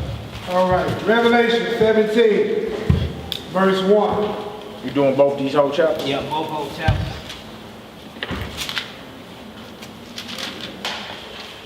17 and 1. And there came one of the seven angels, which had the seven vials, and talked with me, saying unto me, Come hither, and I will show unto thee the judgment of the great whore, that sitteth upon many waters. So we see it's seven angels, and each of these seven angels are over these seven churches of Asia. You know what I'm saying? So each of them have a vow, and these vows are full of woes, meaning warnings and destruction, right? So some destruction is going to start happening. But notice their first conversation is over this great whore that sit upon many waters. And we was just talking, and Maccabee was talking about it earlier. U.S., you know what I'm saying, the United States military is the only army that's set up to have a military base everywhere in the world. Nobody else is like that. So we see that America is a spiritual representation of Babylon. Then once you really get into scripture, you start reading about this mystery Babylon in Egypt. And the only places that matches this place is so-called America. Because we is the only place that influence the world like we do. And whether it's in economy, commerce, whether it's in financial stability, influence, war, weapons, food, slaves, merchants, anything, it's America. So who is this mystery city, Great Babylon? It's this whore. You see the whore. They got a statue up in New York. She's got the crowns on her head, got a finger up with the torch. No, we know who this whore is. She's not the bride of the Most High. She's a whore. She's a whore. You understand? She represents in other words, she represents everything that's against God. Yeah. Everything abominable. From the bestiality acts that's happening to transhumanism. Y'all should look some of that up. Yeah. Transhumanism, post-transhumanism. Yeah.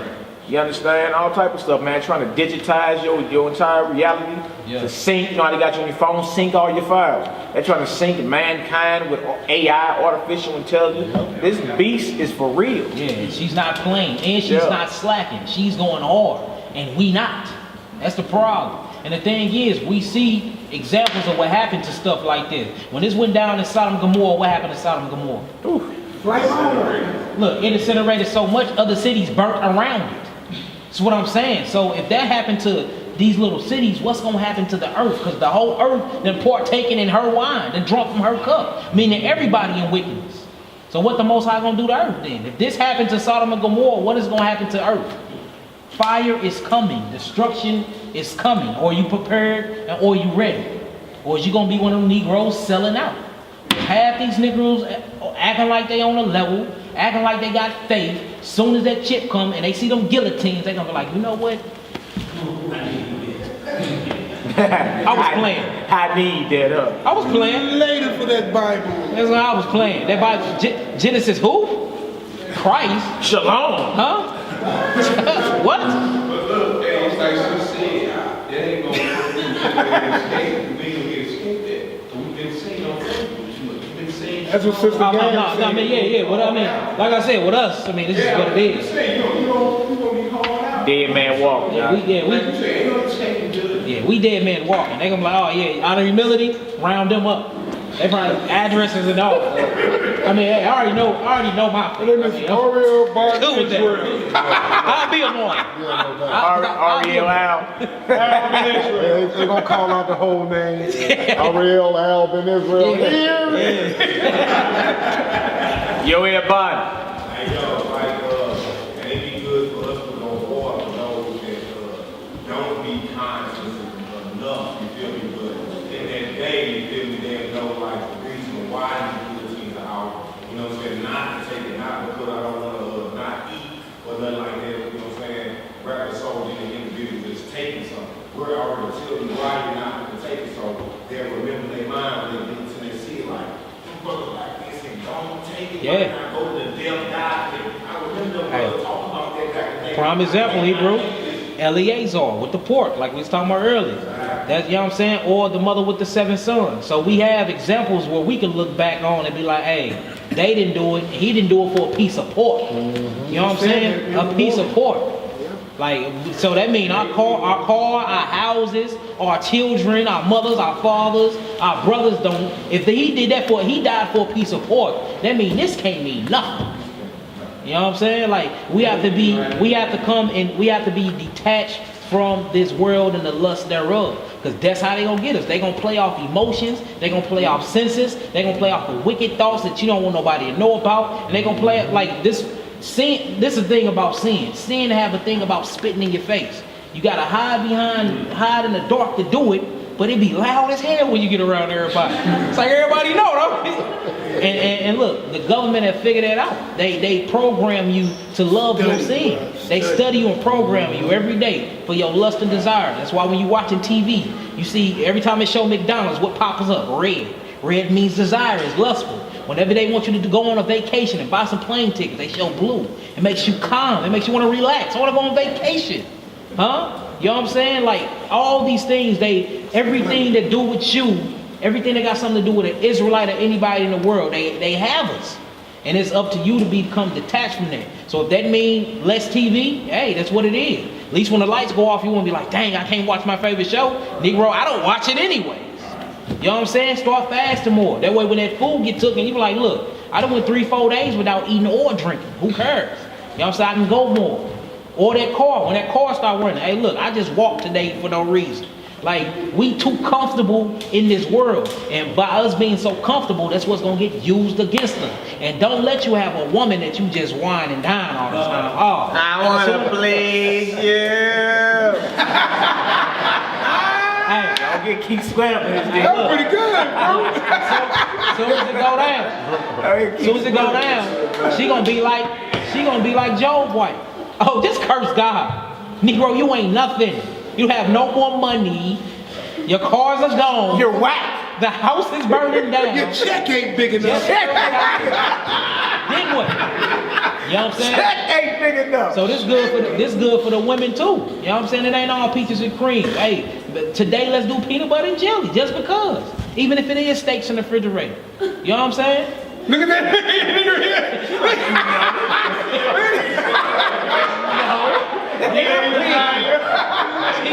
DJ Knight, baby. It's time to start preparation. Come on, Hebrew. Here you go, King. Let's get it. Y'all crazy. Revelation 17:2. With whom the kings of the earth have committed fornication. Ooh, you hear that? So the kings of the earth had committed fornication with her. Now, what country or city have ties with everybody on planet Earth? Or if they don't have it now, they did. Who? America. Huh? Tied in to Great Britain. Even look, the Russia, they was tied in with Russia at one point. Huh? Anybody. Yeah, you gotta bring on dope Rome. Yeah, gotta bring Rome in. Because that's the wound that was healed. That's what I'm saying. So, look, Great Babylon, Mystery Babylon is no longer a mystery. We know exactly what, we sitting smack dead in the middle of this deal. Huh? That's right. And they coming. And this whore gonna be like, look, it's time to get down and lay down. You ain't buying, selling, or trading without messing with me. Take my mark right now, or you gonna die of hunger or starvation. And a lot of these Negroes that have God as their belly gonna be like, you know what? I'm all in. Huh? For real. Or they're gonna put death on the table.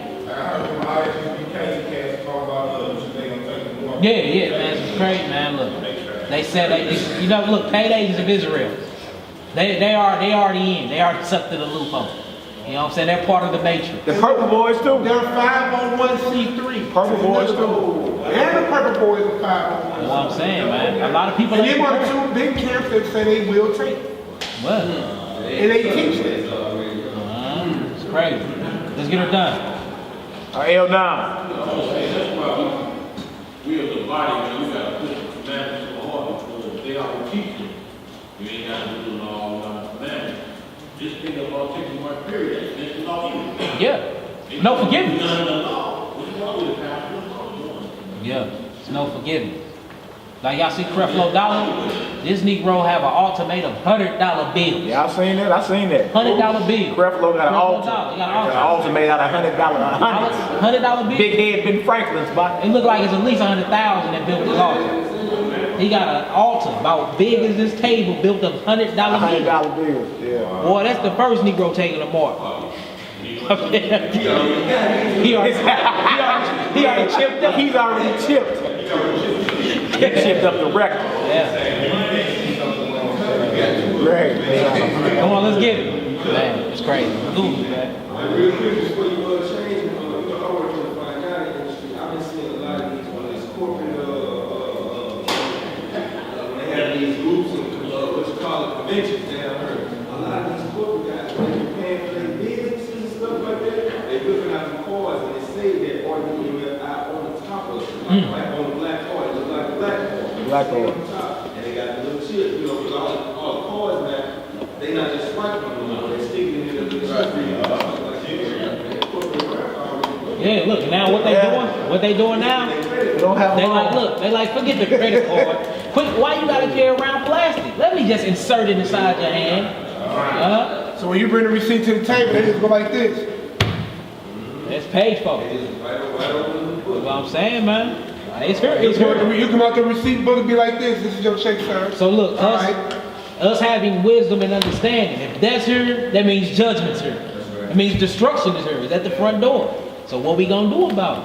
You know what I'm saying? Like if seeing that on CNN if that's not a face booster, that don't boost your belief in prophecy. I don't know what will. Yeah. You know what I'm saying? Like he's like Alex Jones going crazy. Like, oh my God, I can't believe it.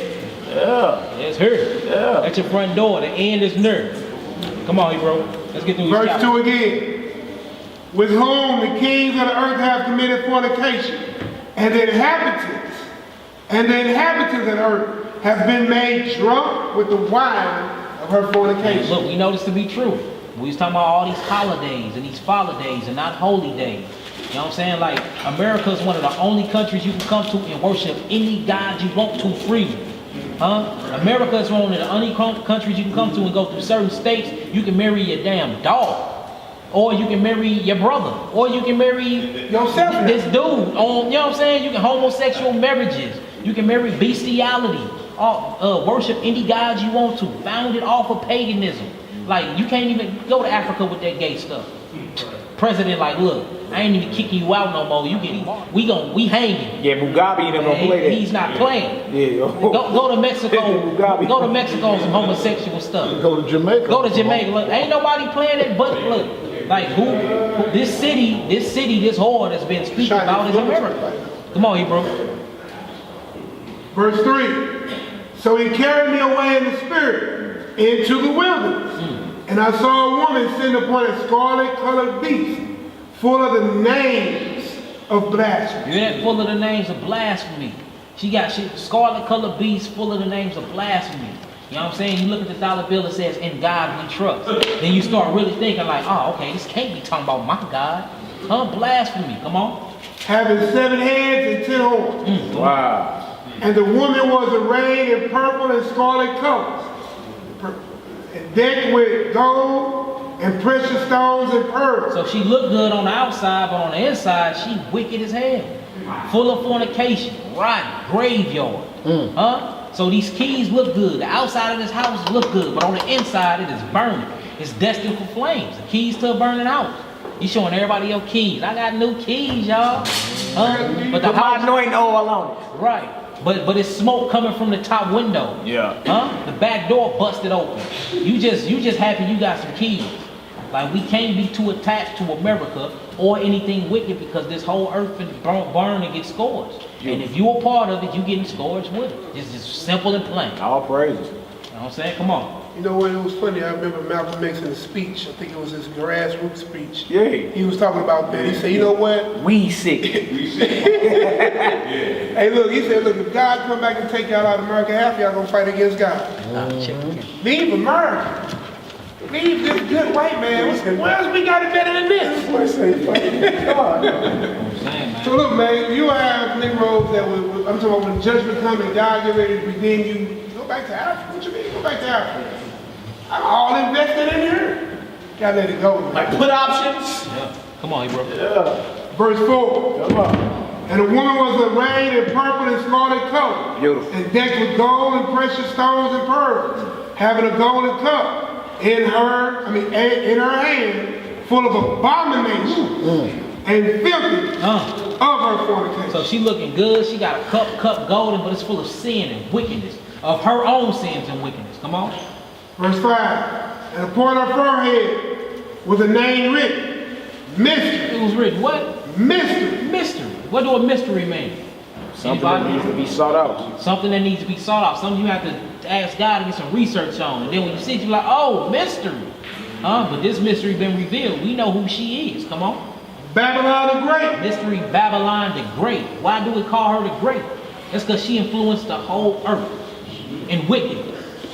Right. So great doesn't mean righteous. Oh, no, not at all. Alexander the Great was not righteous. He wasn't righteous at all.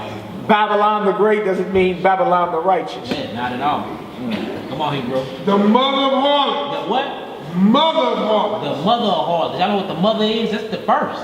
She the one that gives birth to the other little whores. That didn't sound kind of weird, did it? You can't put it no other way.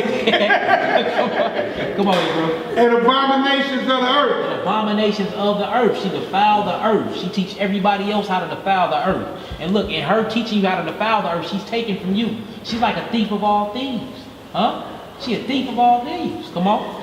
You know what? In the scripture it teaches that whoredom causes the land. Yeah, to be defiled. You did a class on that, bro. Come on, bro. And I saw the woman drunken with the blood of the saints. You hear that? So she's drunk with the blood of the saint. Not only inside her cup do she got abominations of the word of blasphemy, but she's drinking the blood of your ancestors, the blood of the people who died for our Lord and Savior. Israelites, your people, your family. She's drunk off that blood. Look, the crazy thing is, do the stats on how many brothers and sisters have been murdered through slavery by police than anybody else in any other country. It'll blow your mind. It'll blow your mind, man. In one country, I think it was in Australia, only 2 people in 1 year got killed by the police. 2 people. And then you look on the side of US, man, be up in the hundreds of thousands, like one a day that y'all don't even be hearing about. So who is this talking about? The blood of the saints. Drunk with the blood of the Drunk saints. with it, meaning she's spilling so much of our blood in the street. This ain't happening nowhere else but America like this. Now don't get it twisted, we down all around the world, but that's prophecy. But we talking about this great whore here. We talking about this great whore that has influence over the world. This is America. So destruction is coming for her. Come on. And with the blood of the martyrs of Yeshua. And when I saw her, I wondered with great admiration. She wondered, like, who the hell is this whore? Like, for real, this is like, she straight about it. She with it. She like, who is this wicked woman? You know what I'm saying? Like, just like boastful with the wickedness. Wicked and be like, no, this ain't me. That ain't me that did that. No, that is you. What goes up must come down, though. So look, we know how wicked she is. We know how influenced she is. Why are we a part of this? Why are we in love with this? Why are we in love with this? You want to go to school, get 100 degrees? Ain't gonna get you in the kingdom of heaven. You want the best cars, the biggest house with the picket fence, the little chocolate dog? That ain't gonna get you in the kingdom. Like, fact of the matter is, America, Babylon, and all wickedness in the whole earth is destined for flames. And you gonna be a part of that? You gonna take the keys to the burning house?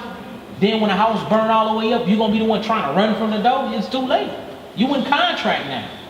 To get a house, at least you gotta sign something. In blood. Come on, Hebrew. I'm gonna read verse 7. And the angel said unto me, wherefore did thou smile? I will tell thee the mystery of the woman, and of the beast that carries her, which hath the 7 heads and the 10 horns. Come on. The beast that thou sawest was and is not, and shall ascend out of the bottomless pit. Ooh, you hear that? Who coming from the bottomless pit? Who gonna be let loose? Satan. So we see that she's you see that she's directly connected to who? Hashatan. Meaning she's controlled by Satan himself. Now it makes sense why she's so wicked. And all this whoredom is upon her. And everything she do is to serve not our God, but to serve other gods. Now you see why she's so against us. Because we about our Father's business. She's not. She's about her Father's business. That's why it's always a war continuing. That's why you work sun up to sundown. That's why you think getting to school get you the kingdom. That's why you want the best cars and you don't even read your Bible. That's why you buy more J's than you buy books. That's why you wash your car more than you read your script. That's why you doing everything else under the sun but seeking the mysteries of Yahweh. Because you are of this beast. You with her. You are drinking from the same cup that she's feeding everybody else with. And that day when she burned, guess who burning with it? You a part of that madness. It's time to become detached from this world. Because just look at your everyday moment, your everyday motions. You too attached to it. You plugged in. You're plugged in. Just look at your actions. Come on. Read verse 8 again. Yeah. The beast that thou sawest was and is not, and shall ascend out of the bottomless pit, and go into perdition. Yeah. And they that dwell on the earth shall wonder, whose name were not written in the book of life from the foundation of the world. You hear that? From the foundation of the world. That sounds like he have chosen you from the foundation of the world. Meaning before all this was started, he already knew who was his and who wasn't. Ain't that scripture? So look, if you one of these Hebrews that's gonna deny Christ when that mark comes, look, just quit playing now. Go sell your soul to Satan and live your life while you in this realm. Why are you playing yourself? Why are you fooling yourself? Because remember, all this is about belief. We can talk about America all we want, about Babylon. But at the end of the day, we all have to pass under their ride as individuals. We have to deal with our belief on our own. Come on. When they behold the beast that was and is not and yet is. And here is the mind which has wisdom. The 7 heads are 7 mountains on which the woman sits. And there are 7 kings, 5 are fallen, and 1 is, and the other is not yet come. And when it cometh, it must continue a short space. So we see that. It's talking about kingdoms, kings, heads, countries, huh? Come on. Verse 11. And the beast that was, and is not, and even he is the 8th, and is of the 7th, and goeth into perdition. Watch your time, come on. And the 10 horns, which thou sawest, are 10 kings, which have received no kingdom as yet, but received power as kings 1 hour with the beast. Come on. These have one mind, and shall give their power and strength unto the beast. See that? So now when you start reading, you get into like the United Nations, and you start seeing how many nations united and how they trying to push one world currency, one world government. You see everybody in on this plot, and the plot thickens. And it's like we left out by ourselves. So when you start getting into Daniel 7, they start reading these prophecies, and it talks about the horn. The one was broken off, and the other one was above that one, and the ram. You start seeing that these are not actually talking about animals. These are talking, it's politicking going on. Right, nations. Huh? Nations against nations that's rising. Huh? Come on, you bro.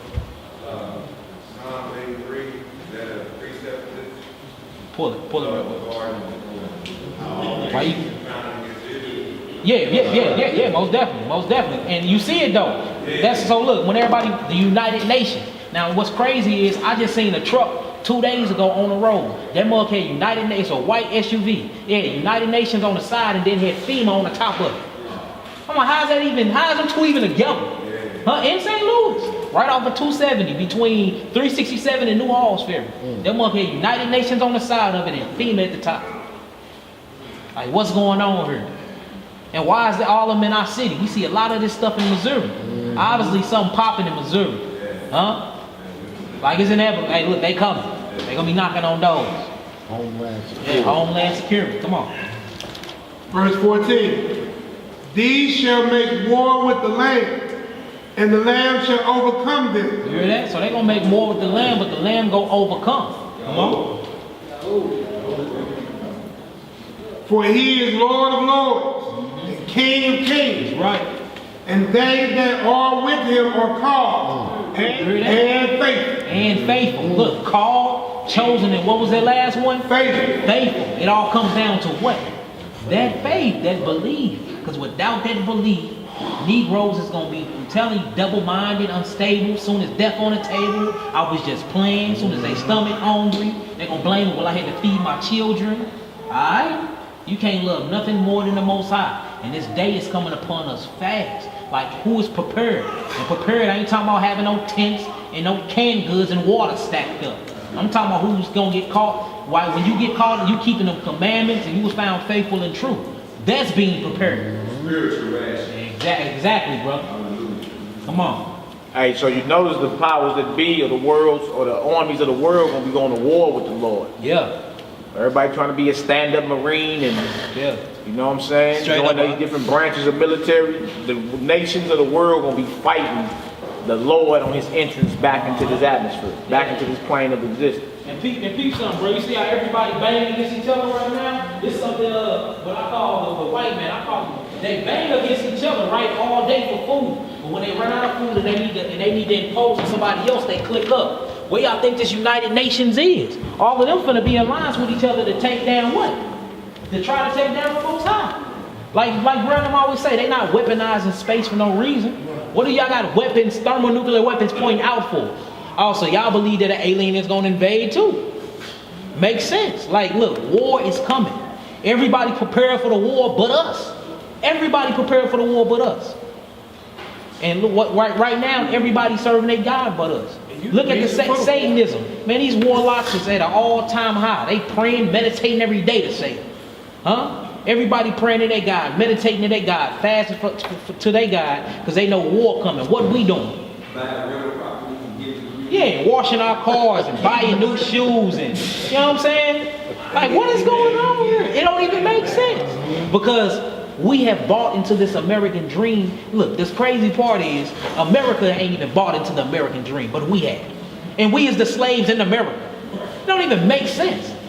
Like they have sold us death. They have sold us an illusion and we bought it. We bought it. You have the keys to the burning house. They just gave you the house. They know it's burning. They don't want nothing to do with it. They're like, huh, you had the keys. You like, I finally get my piece of the American pie. Huh? Yeah, all right. Come on. Verse 15. And he said unto me, the waters which thou sawest, where the horse sitteth, are people. You hear that? And notice, anytime it's talking about the waters, it's always speaking of people. Same as the waters in the garden. When you get in Ezekiel, it's talking, all the waters always represents the multitude. Come on. The waters which thou sawest, where the horse sitteth, are peoples, and multitudes, and nations. And what? Multitudes and nations, and tongues. You see how much control this whore has? Other people, nations, multitudes, tongues. She got a very great backing. Because the thing about America, she say you can do what the hell you want to do. As long as it ain't in opposition to her. Right. You can curse your God. You can worship what you want to worship. Hell, you can do whatever you want to do. As long as you ain't messing with my money and my Federal Reserves, you all right. That's the only thing she worried about. Don't mess with what I got going on. Come on. 16. And the 10 horns which thou sawest upon the beast, these shall hate the whore, and shall make her desolate and naked, and shall eat her flesh, and burn her with fire. Come on. For God hath put in their hearts to fulfill his will. See, so he got people stand back to fulfill the will of the Most High, because it's prominent. Look, nuclear war has to happen. It ain't, look, it's too many nuclear bombs not to be a nuclear war. Huh? The smartest man, the so-called smartest man on earth. What's his name? Steve Hawking? He said it. He was speaking through his little thing. He said it is prominent that a nuclear war will happen. He said it. Prominent. There's too many bombs out here. So they're not going to a museum, No. They use them. Look, see the difference between a Negro and the government use their weapons. We just show laws off and hide them under the seat when the police pull us over. You know. Yeah. Come on. Verse 17. For God hath put in their hearts to fulfill his will. Yeah. And to agree, and to give their kingdom unto the beast, until the words of God shall be fulfilled. You hear that? So this beast is finna have control. Now he said he was gonna let Satan out that pit and he was gonna rule. And in this time his ruling is gonna be torment, calamity, tribulation. Like it's gonna, look, he said the world ain't, what's finna go down, he said the world ain't never witnessed and will never witness it again. Or you mentally prepared. Talking about you, look, you finna have to be in the spirit. You finna be seeing some things that will blow your mind. It said the people gonna be so scared that their heart is gonna fake, they gonna die, they gonna drop dead because their heart gonna be shaken up so much. What type of supernatural wickedness is we finna experience? That's why you better start getting your meditation on. I'm telling you. Look, Satan's gonna crack this box. Pandora box is open.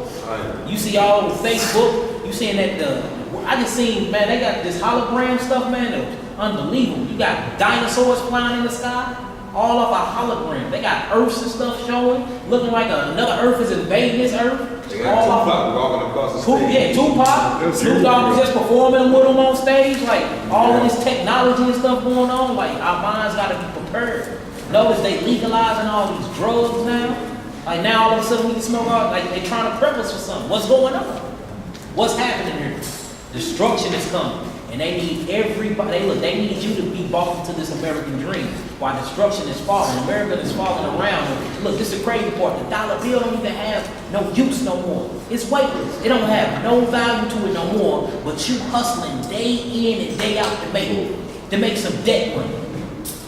While they buying all the gold, racking up on all the gold, right. But you doing triple double overtime for some shekels. Don't make sense. And then when you get your paycheck, you be like, what the hell? Oh, so the more I work, the more y'all take? Yeah. Right.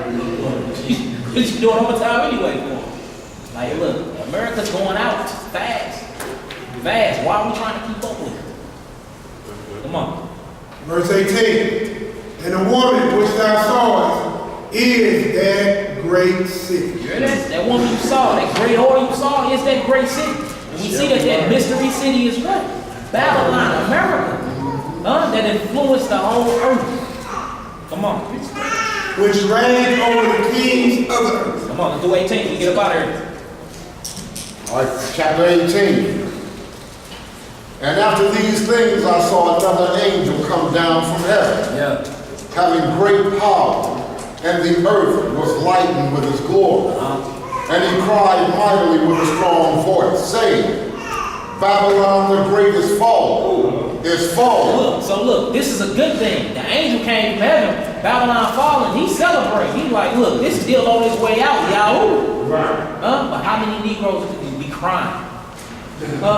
My car, my house, my boss. Right, how many people gonna be turning back to go grab some clothes? Who's gonna turn back to go grab some clothes? Even the white man teach you that. If your house is on fire, you don't grab nothing, leave. How many gonna be trying to go back and grab memories and pictures? These are the only things that can't be replaced. America's on his way out. Xbox and Fire Stick. Don't let people have insurance.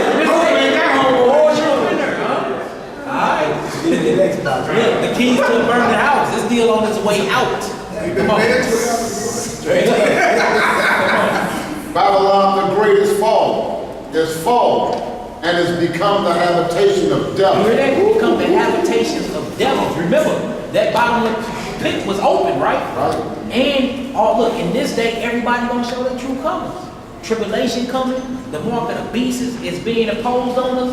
Man, look, the devil finna be shown. It ain't gonna be no more two-faced. Like, you gonna show exactly who you are in that day.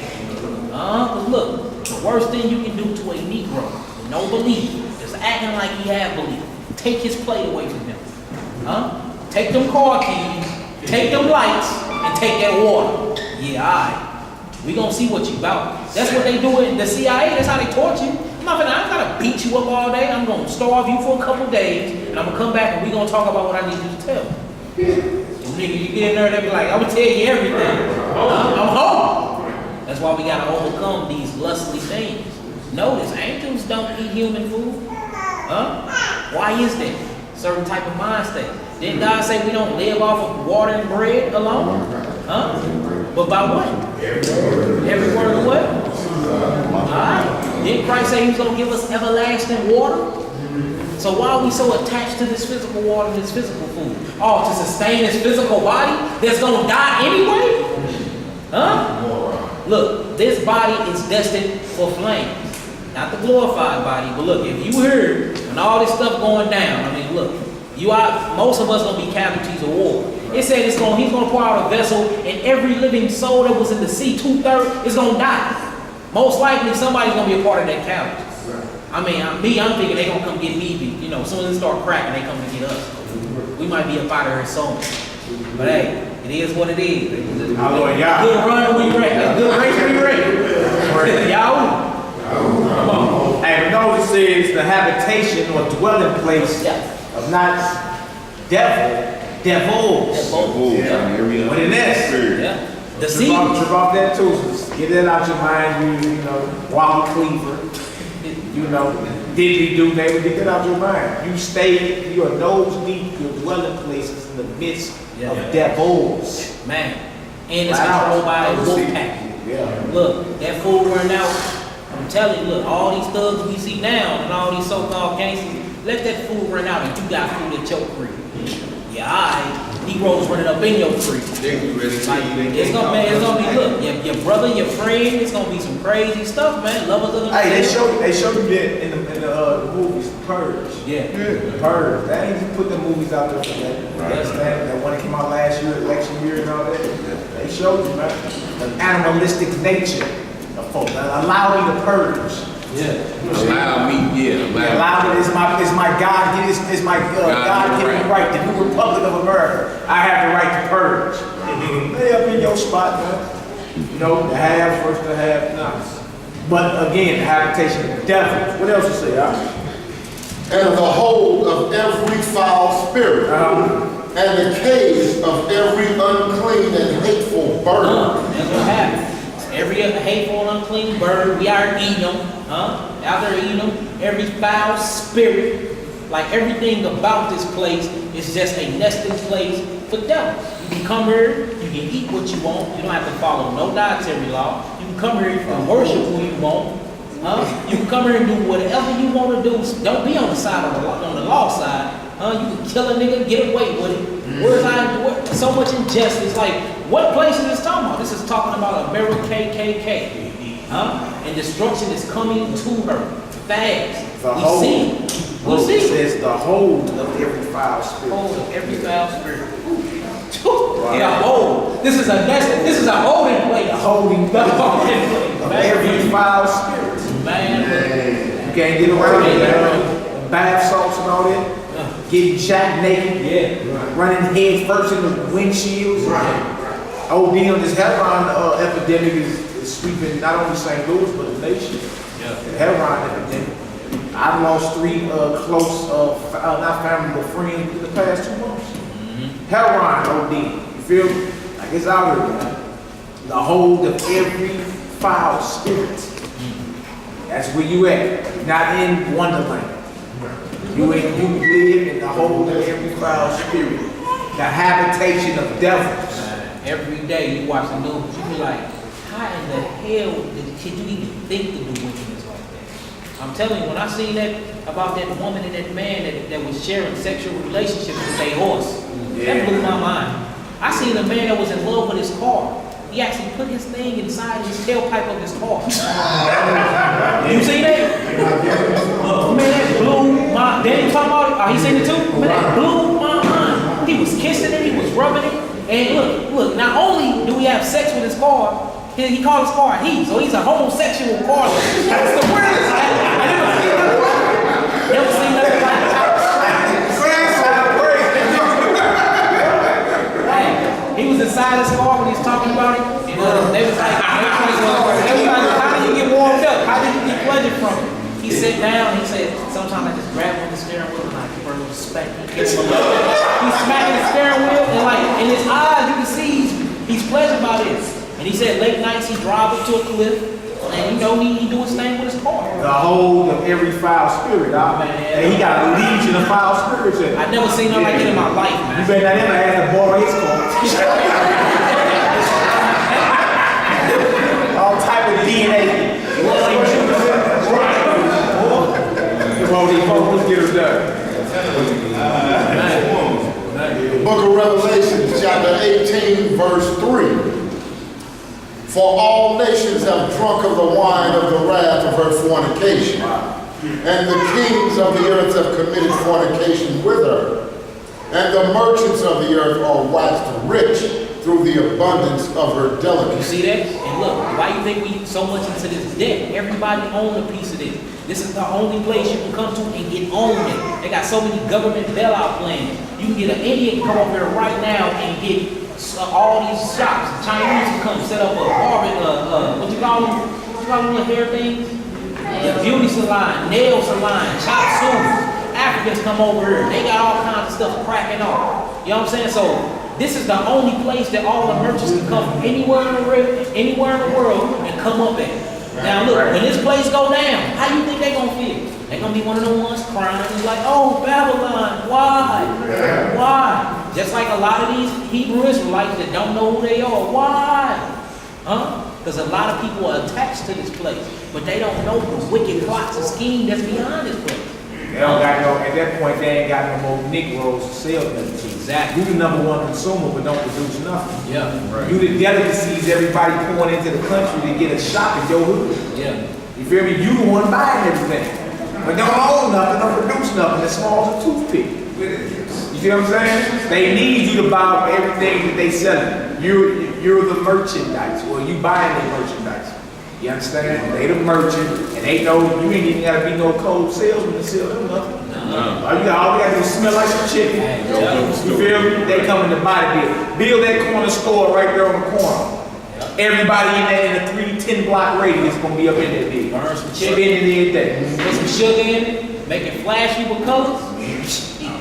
some liquor, some chicken, Ah, man, they there. some blunt wraps. You in the business. Go ahead, bro.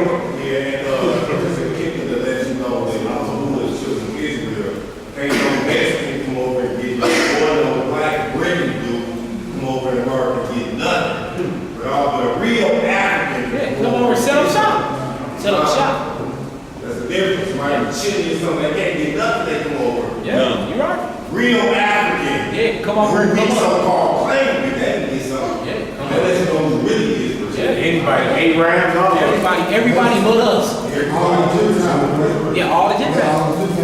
Yeah. Palestinians. I thought the Palestinians was enemies of the United States. They all over here, they own all the gas Man, stations. got all the docks in the middle of their Syrians, I thought, you know, the Syrians and ISIS and all that. Man, they up right up in this big. They can care less about going home. I'm like, chicken wings and this water. Go ahead, bro. Who? Well, some say Japan, but you know, some say there are a few folks that's in the Mideast today. On the scriptures I seen, I'm saying like somebody told you, what scriptures would you bring out? Like what scriptures would you use to prove that China and Japan? No, I haven't. I know, I'm saying, like I'm asking you, like somebody, you just said Moab is China, right? I am and Moab. I'm just doing this to sharpen you. If somebody would say, what scriptures would you show them to say that with Japan and China? You know it? Yeah, I know what I'm saying. It's something in Ezekiel 25, y'all can write that down. They talk about how Ammon and Moab was delivered to the far east. You dig? That's the only scripture I've never seen outside of some folks saying because Lot called his daughters and they came out looking like Down syndrome, slant eyes and all that.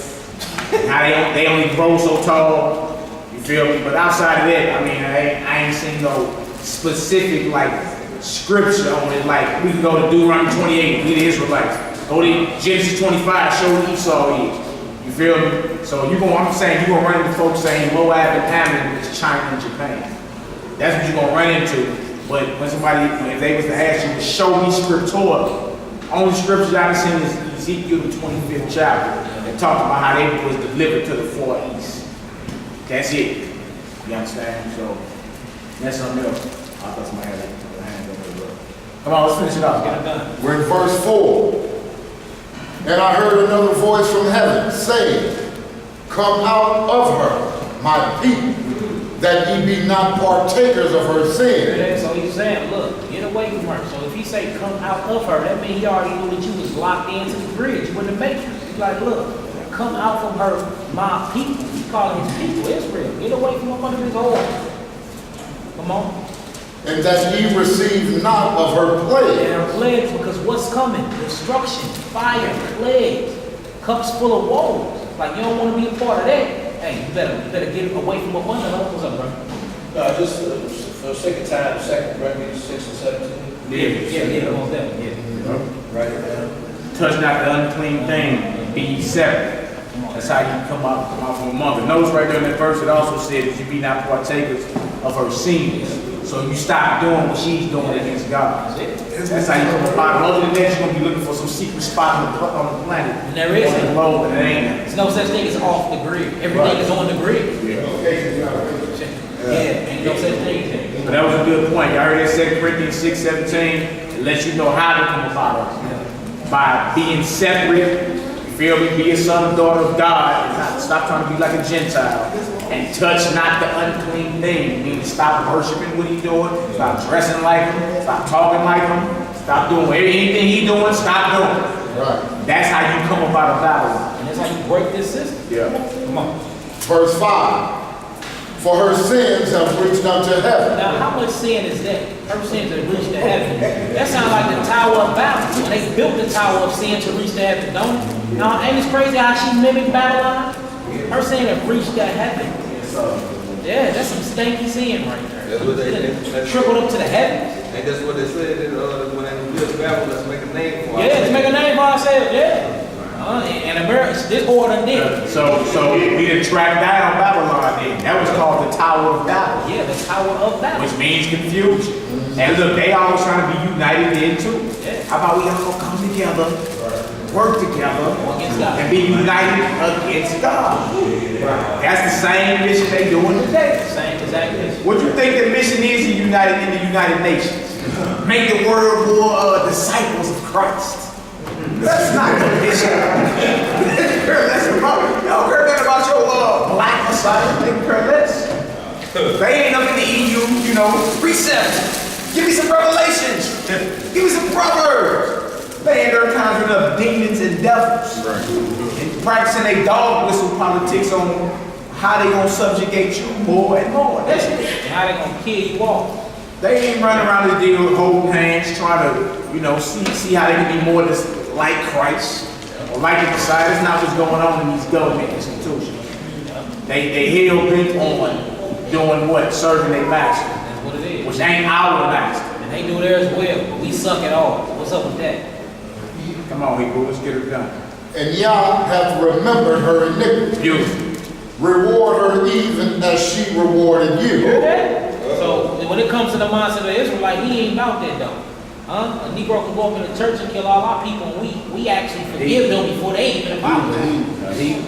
I mean, a heathen go up in the church and kill our people, and we forgive them before they even apologize. Just like what happened about that video. That black cop that killed that white man. Man, you should have seen all the Negroes on the comment board. All praying for your family. Like, hold on, how many of these heathens done killed? You know what I'm saying? What you mean, pray for his family? Huh? Recompense. What goes around comes around. I ain't messed up about it. Alright? It's good. It's more of this stuff. They just had a heathen get off in the news for making sexual advances at African American 14 year olds. You know what I'm saying? Just come on. No type of nothing. Verse 6 again. Reward her even as she rewarded you, and double unto her double according to her work. You hear that? So double. Whatever she put out, she getting back double. And she done did a lot of damage, and a lot of killing, a lot of lying, a lot of stealing, a lot of destroying, a lot of mental manipulation. Double that coming back on her. Come on. In the cup which she had filled, fill to her double. You heard that? Give her wrath double. She got so much wrath, it's spilling over. She's going down, and she's going down quick. Quick. Come on. How much she hath glorified herself and lived deliciously. So much. Wow. Live deliciously. Wow. Come on, Hebrew. So much torment and sorrow give her. You heard that? Give her for all that deliciously living she's been living. Look, double her recompense. Give it double to her. Take it all. Hit her where it hurts. And we know where it hurts her at? Take away her money. Take away her money and burn it. What's going to happen? What's going to happen? It's going to get burned. Look, the only way we can come out from under this beast is have to be supernatural. War is promised. Supernatural war has to happen. Otherwise, this is going to continue. There won't be no more Hebrews. We'll be extinct messing around with the beast. They're killing us through food, social media, all radiation, water. I mean, come on, man. Come on, Hebrew. For she saith in her heart, I sit a queen, and am no widow, and shall see no sorrow. She's a shameless woman. You know what scripture called a shameless woman? She's a female dog. Yeah. This hoe is a female dog. Yeah. Come on. Therefore, look up this real quick. Notice it says, I sit a queen and am no widow and shall see no sorrow. In America's mind, or in Babylon's mind, period, it can never be repaid for the crimes that it's done. Like, if you just take a stroll, like if you in Tyler Road Park or Forest Park, whatever, you may see a whole bunch of, you know, these Gentiles relaxing, chilling, completely oblivious to the judgment that's coming. Like in their mind, they can't even fathom that this place has to answer double for what it has done. You see what I'm saying? Like in their mind, we the most powerful military on the earth. What do you mean? Who gonna flex? Man, Mally was at Lulu's, man. We was seeing all these heathens, man. They was just high-fiving. Even they walk is different. They walk with their head high. It's like your ancestors got over and they can recompense coming. They do not see that. They're completely oblivious to it. They don't, man. It's crazy, man. They don't. But I mean, okay, I just gotta say this, but at the same time, we put the dude on the cross. We did this. Let's not never take away. Hey, look, look, we did that and went through the worst what known to mankind. The same. What we going through now? Right, we going through it now. Yeah, so like even when you get to the book of Jeremiah, right? Jeremiah cussed Israel out for the majority of his book. Like You got one of the to. first chapters, right? You got But to. then But we talk about you to be let me active. finish. But the last 6 chapters, he getting on every Gentile nation on the planet. So, yeah. I mean, we get on wickedness across the board. This is about Babylon. This ain't about the niggas that put Christ on the cross. We ain't This talking right is about about Babylon, that heathen. That's what we talking about right here. What we going through now, we're paying for what they allowed 2,000 years ago. That's all we talking. We go across the board with it. You did. Again, Jeremiah cussed Israel out. The majority of his book. The last 6 chapters, he got on Edom, he got on Moab, he got on Ammon, he got on everybody. Everybody. You feel me? So that's just what it is. Revelation 18 ain't about the niggas. It's about the heathen. And what he said earlier, It's about Christ and Babylon. You feel me? Right. Come on, you let's get it. We talking about the destruction of this heathen. Yeah. Come on, you We're in verse 8. Therefore shall her plagues come in one day. Yeah. Death and mourning and famine, and she shall be utterly burned with Hear fire. that? So death, famine, and mourning, she shall be utterly burned with fire. Fire after purge, is fire is coming. So y'all want keys to this burning house? Who want keys to this burning house? You want them, y'all? Sick person. Yeah, a sick person, yeah. Come on. For strong is the Most High Yah, who judges earth. Come on. And the kings of the earth, who have committed fornication and lived deliciously with her, shall bewail her and lament for They her. gonna cry. They gonna be like, man, my baby, my horse is dead. My horse. Remember, she brought in all the currency. She the one who made them kings and made them great. They horse dead. Man. Yeah, so they're gonna be crying while we rejoice. What they gonna say? I'm gonna be like, Babylon is falling. Hallelujah. They're gonna be crying. Come on. I don't know. What's up, bro? It's a big thing. It's Psalm 49:11. Yeah, the houses. Every thought is that their houses shall continue forever. And dwelling places through all generations. They call the land after their own name. See that thought? They think that this was going to last forever, which is insane because what kingdom in the annals of world history is lasting forever? None. So if in Babylon's mind is that I sit a queen, none gonna make me answer. I'm not a widow. I'm gonna rule forever. It lets you know it's a pompous spirit. It's a spirit of the devil, and it has to come down. They even been deceived. You understand? If you think you're gonna rule forever, then your kingdom will be compared to the kingdom of Christ. That's right. Which is gonna rule forever. They drunk. All right, come on. You know, even when we read back here, and like I say, ain't none right, but more so, any one of these Babylonian captivities we see in dispensation of time, whenever they had Israelite slaves, these are not the world powers of war. But we still carry the same signal of those Babylonian captivities. The same spirit. So when you just read in Revelation 17, you know what I'm saying? It said 7. I got it from the book. 5 will fall. You You already got the key, yeah. I got the book. 5 will fall. There you go. Yep, Syria. 1 is Rome, 1 is yet to come, unsafe authority, 8th kingdom, I didn't know kingdom of that. peace, Antichrist, 10 kings, 10 Commonwealth nations, European Union. Yeah, we go.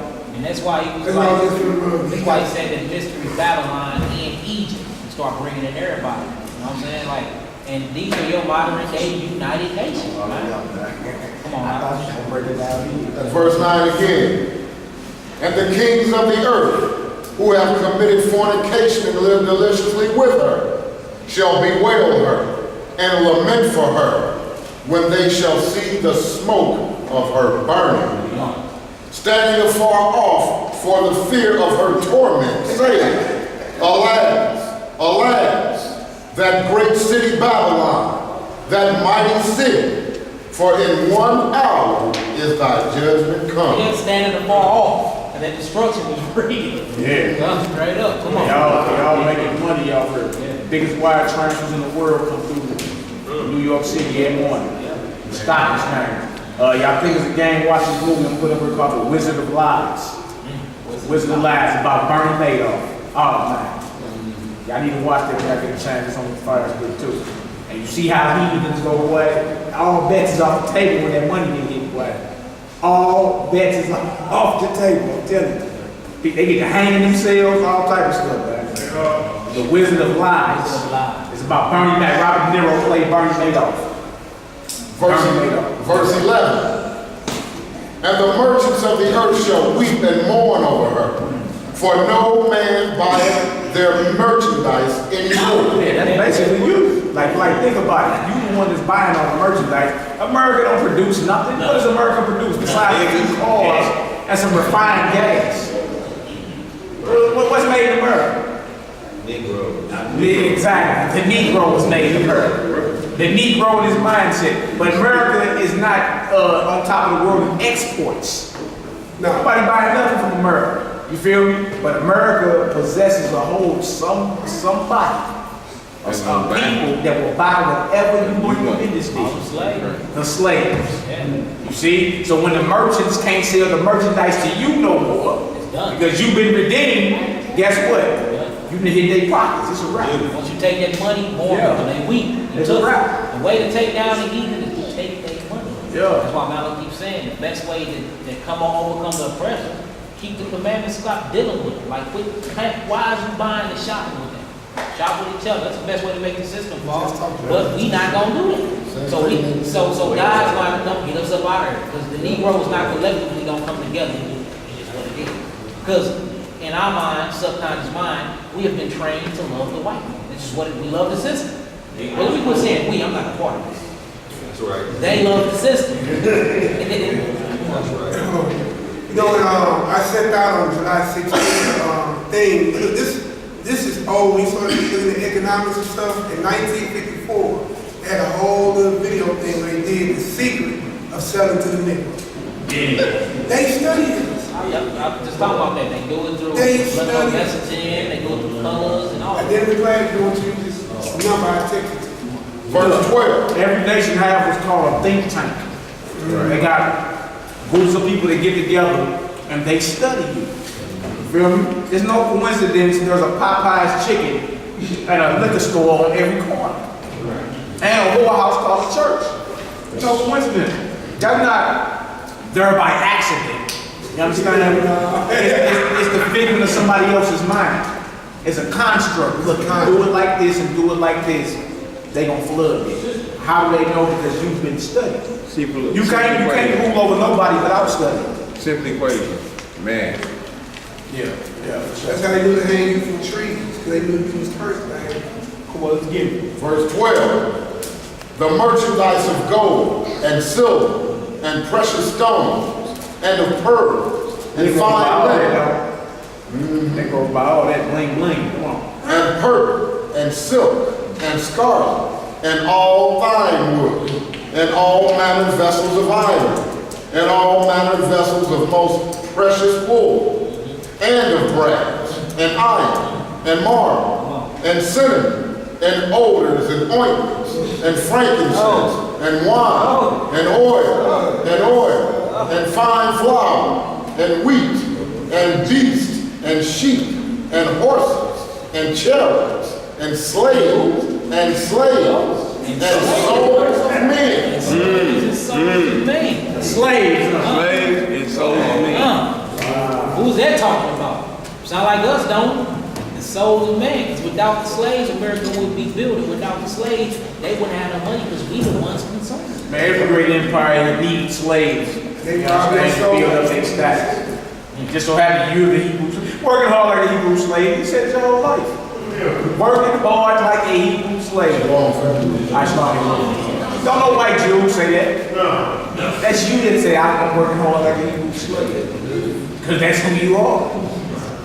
Come on, Hebrews. Verse 14. And the fruit that thy soul lusted after are departed from thee. And all things which were dainty and goodly are departed from thee. And thou shalt find them no more at all. This is beautiful. Come on. The merchants of these things, which were made rich by her, shall stand afar off for the fear of her torment. Notice they keep saying to stand afar off, though. They're standing afar off crime. Because destruction came. They like, look, we ain't going back over there, but man, we gonna miss that money we got from them niggas. Come on. Weeping and wailing and saying, alas, alas, that great city that was clothed in fine linen and purple and scarlet and decked with gold and precious stones and pearls. For in 1 hour, so great riches is come to naught. And every shipmaster. So no more transporting over the waters. Come on. And all the company in ships and sailors, and as many as trade by sea, stood afar off. No more trade by sea. He's gonna stop all currency, all trading, all goods, all ports. He's stopping everything. Notice it says, how did this happen so fast? Remember, she was destroyed in 1 day. What type of fire? One day, 1 hour? What type of nuclear madness is this? It's gonna be some supernatural destruction. Come on. 1 day. And cried when they saw the smoke of her burning, saying, what city is like unto this great city? And they cast dust on their heads and cried, weeping and wailing, saying, alas, alas, that great city, wherein were made rich all that had ships in the sea, by reason of her costliness. For in 1 hour she made desolate. See how I keep saying it? Because it's blowing their mind that in 1 hour, this great city that's been thriving for so long, in 1 hour she made, they like, look, Most High came and put a whooping on this deal. 1 hour. So look, who want to be a part of that though? When that happens? Who want to be spiritually attached to something like that? I don't. More people than we realize. Right. I want to be attached to that Exodus. Yeah. Come on. Verse 20. Rejoice over her. You said what? Rejoice over her, thou heaven, and ye holy apostles and prophets. For Yah hath avenged you on her. He said we're supposed to be celebrating and rejoicing. So how many Negroes might have lip poked out because America's fall? He said you're supposed to be rejoicing. Hallelujah. This devil finally been took us down. Come on. Sweet Jesus. Come on. Verse 21. And a mighty angel took up a stone like a great millstone, and cast it into the sea, saying, thus with violence shall that great city Babylon be thrown down. No, by peace. By violence shall that great city Babylon be thrown down. By smooth jazz. With violence that great city Babylon be thrown down. Yeah, it's going down by violence, and it's going to be a beautiful day for the apostles and prophets and the chosen elect of God. All praise. And shall be found no more at all. So it's going to be like the city of Atlanta, lost city of Atlanta. City of Atlanta. This deal is going down. Yes, the very shores that we stand on right now, it's not going to be here no more. So why have the keys to this burning house? I mean, we see that this is a burning house now, right? So who signed the leasing contract to this deal? It's your hell ain't deep. It's you, your head? You want this? You want to partake? Verse 22. And the voice of harpers and musicians and of pipers and trumpeters shall be heard no more at all in thee. That's gone. Ain't nothing to celebrate for the wicked. Everything underwater. You can't hear nothing. This is done. So look, it's going to be destroyed by fire and then put out by water, and you will see it no more. Man, that sounds like the lost city. Come on. There's no craftsman of whatsoever craft he be shall be found anymore in thee. So your jobs, your 9-to-5s, because you're paying to keep your car no paid and the lights on. I said the union. Ain't gonna be no more union, ain't gonna be no more lights, ain't gonna be no more cars, ain't gonna be no couch you can sit on, no more TVs. No more none of that. It's going underwater after it gets scourged with fire. So all this you put all your attention in, all your focus on, soon here to come ain't gonna even be here no more. So why do you have the keys to this burning house? Like, what is there to be proud of? Oh, you got you a new car and a crib with a couple of degrees? Negro, who cares? You ain't gonna have none of that, son. None of it. So why are you putting 100% of your focus into this? Not saying don't take care of your family. You gotta take care of your family. But look, you putting too much into it. You giving this heathen too much of you. This ain't even finna be here. That's right. Huh? It's time to look start preparing. The only way to prepare for this is by keeping the commandments and having faith. That's it. Come on. Let's see. And the sound of a millstone shall be heard no more at all in thee. So if the millstone stopped, that means the company stopped. There's no more producing products. Everything stopped. Only thing you ain't gonna even be hearing no mosquitoes no more. Everything dead, desolate, no machines working. Huh? What was that movie? Yeah, what was Eli? That movie with Will Smith. When he was the only one living. Oh yeah. It was quiet as hell. I am legend. Boy, hey, look, that day is coming. Look, they don't show us this for no reason. Is y'all prepared for that though? Or do y'all want the keys to the burning house? That movie Pompeii? Yeah, Pompeii, yeah. What? The whole place blew up. Yeah. Got flooded by the sea. Yeah, I'm telling you, they show, look, we said, look, the messages in the movies get the picture. Flat out, come on, you bro. Verse 23. And the light of a candle shall shine no more at all in thee. And the voice of the bridegroom and of the bride shall be heard no more at all in thee. For thy merchants were the great men of the earth.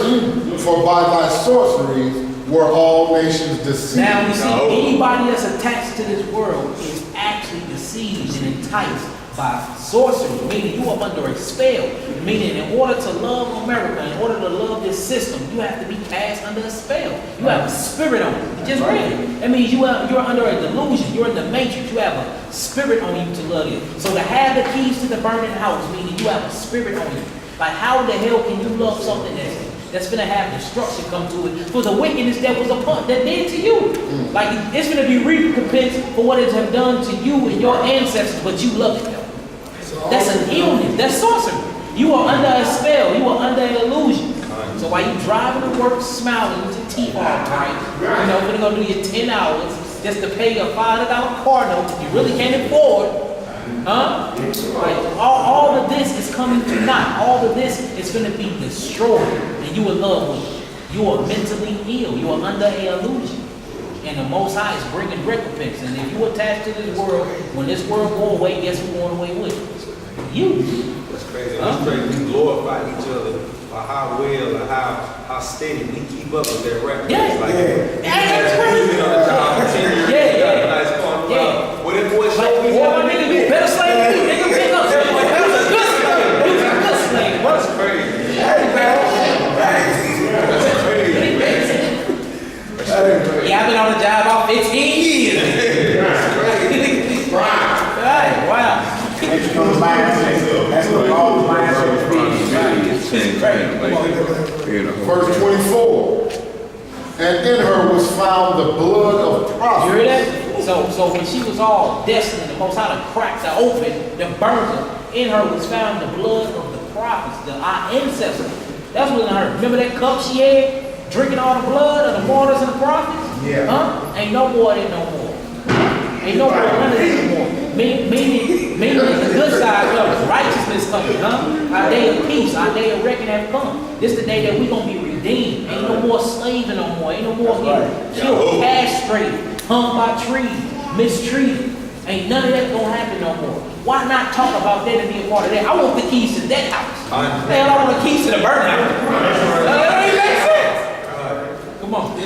And in her was found the blood of prophets and of saints and of all that were slain upon the earth. So look, the thing we trying to hear is Babylon the Great has fallen. Has fallen.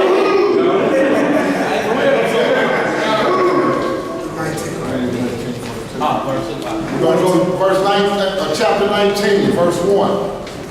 And after these things I heard a great voice of much people in heaven, saying, Alleluia! Alleluia! Salvation and glory and honor and power unto the Most High or Elohim. For true and righteous are his judgments. Right. For he hath judged the great whore. You hear that? He had finally judged his hoe. He like, this hoe is out here.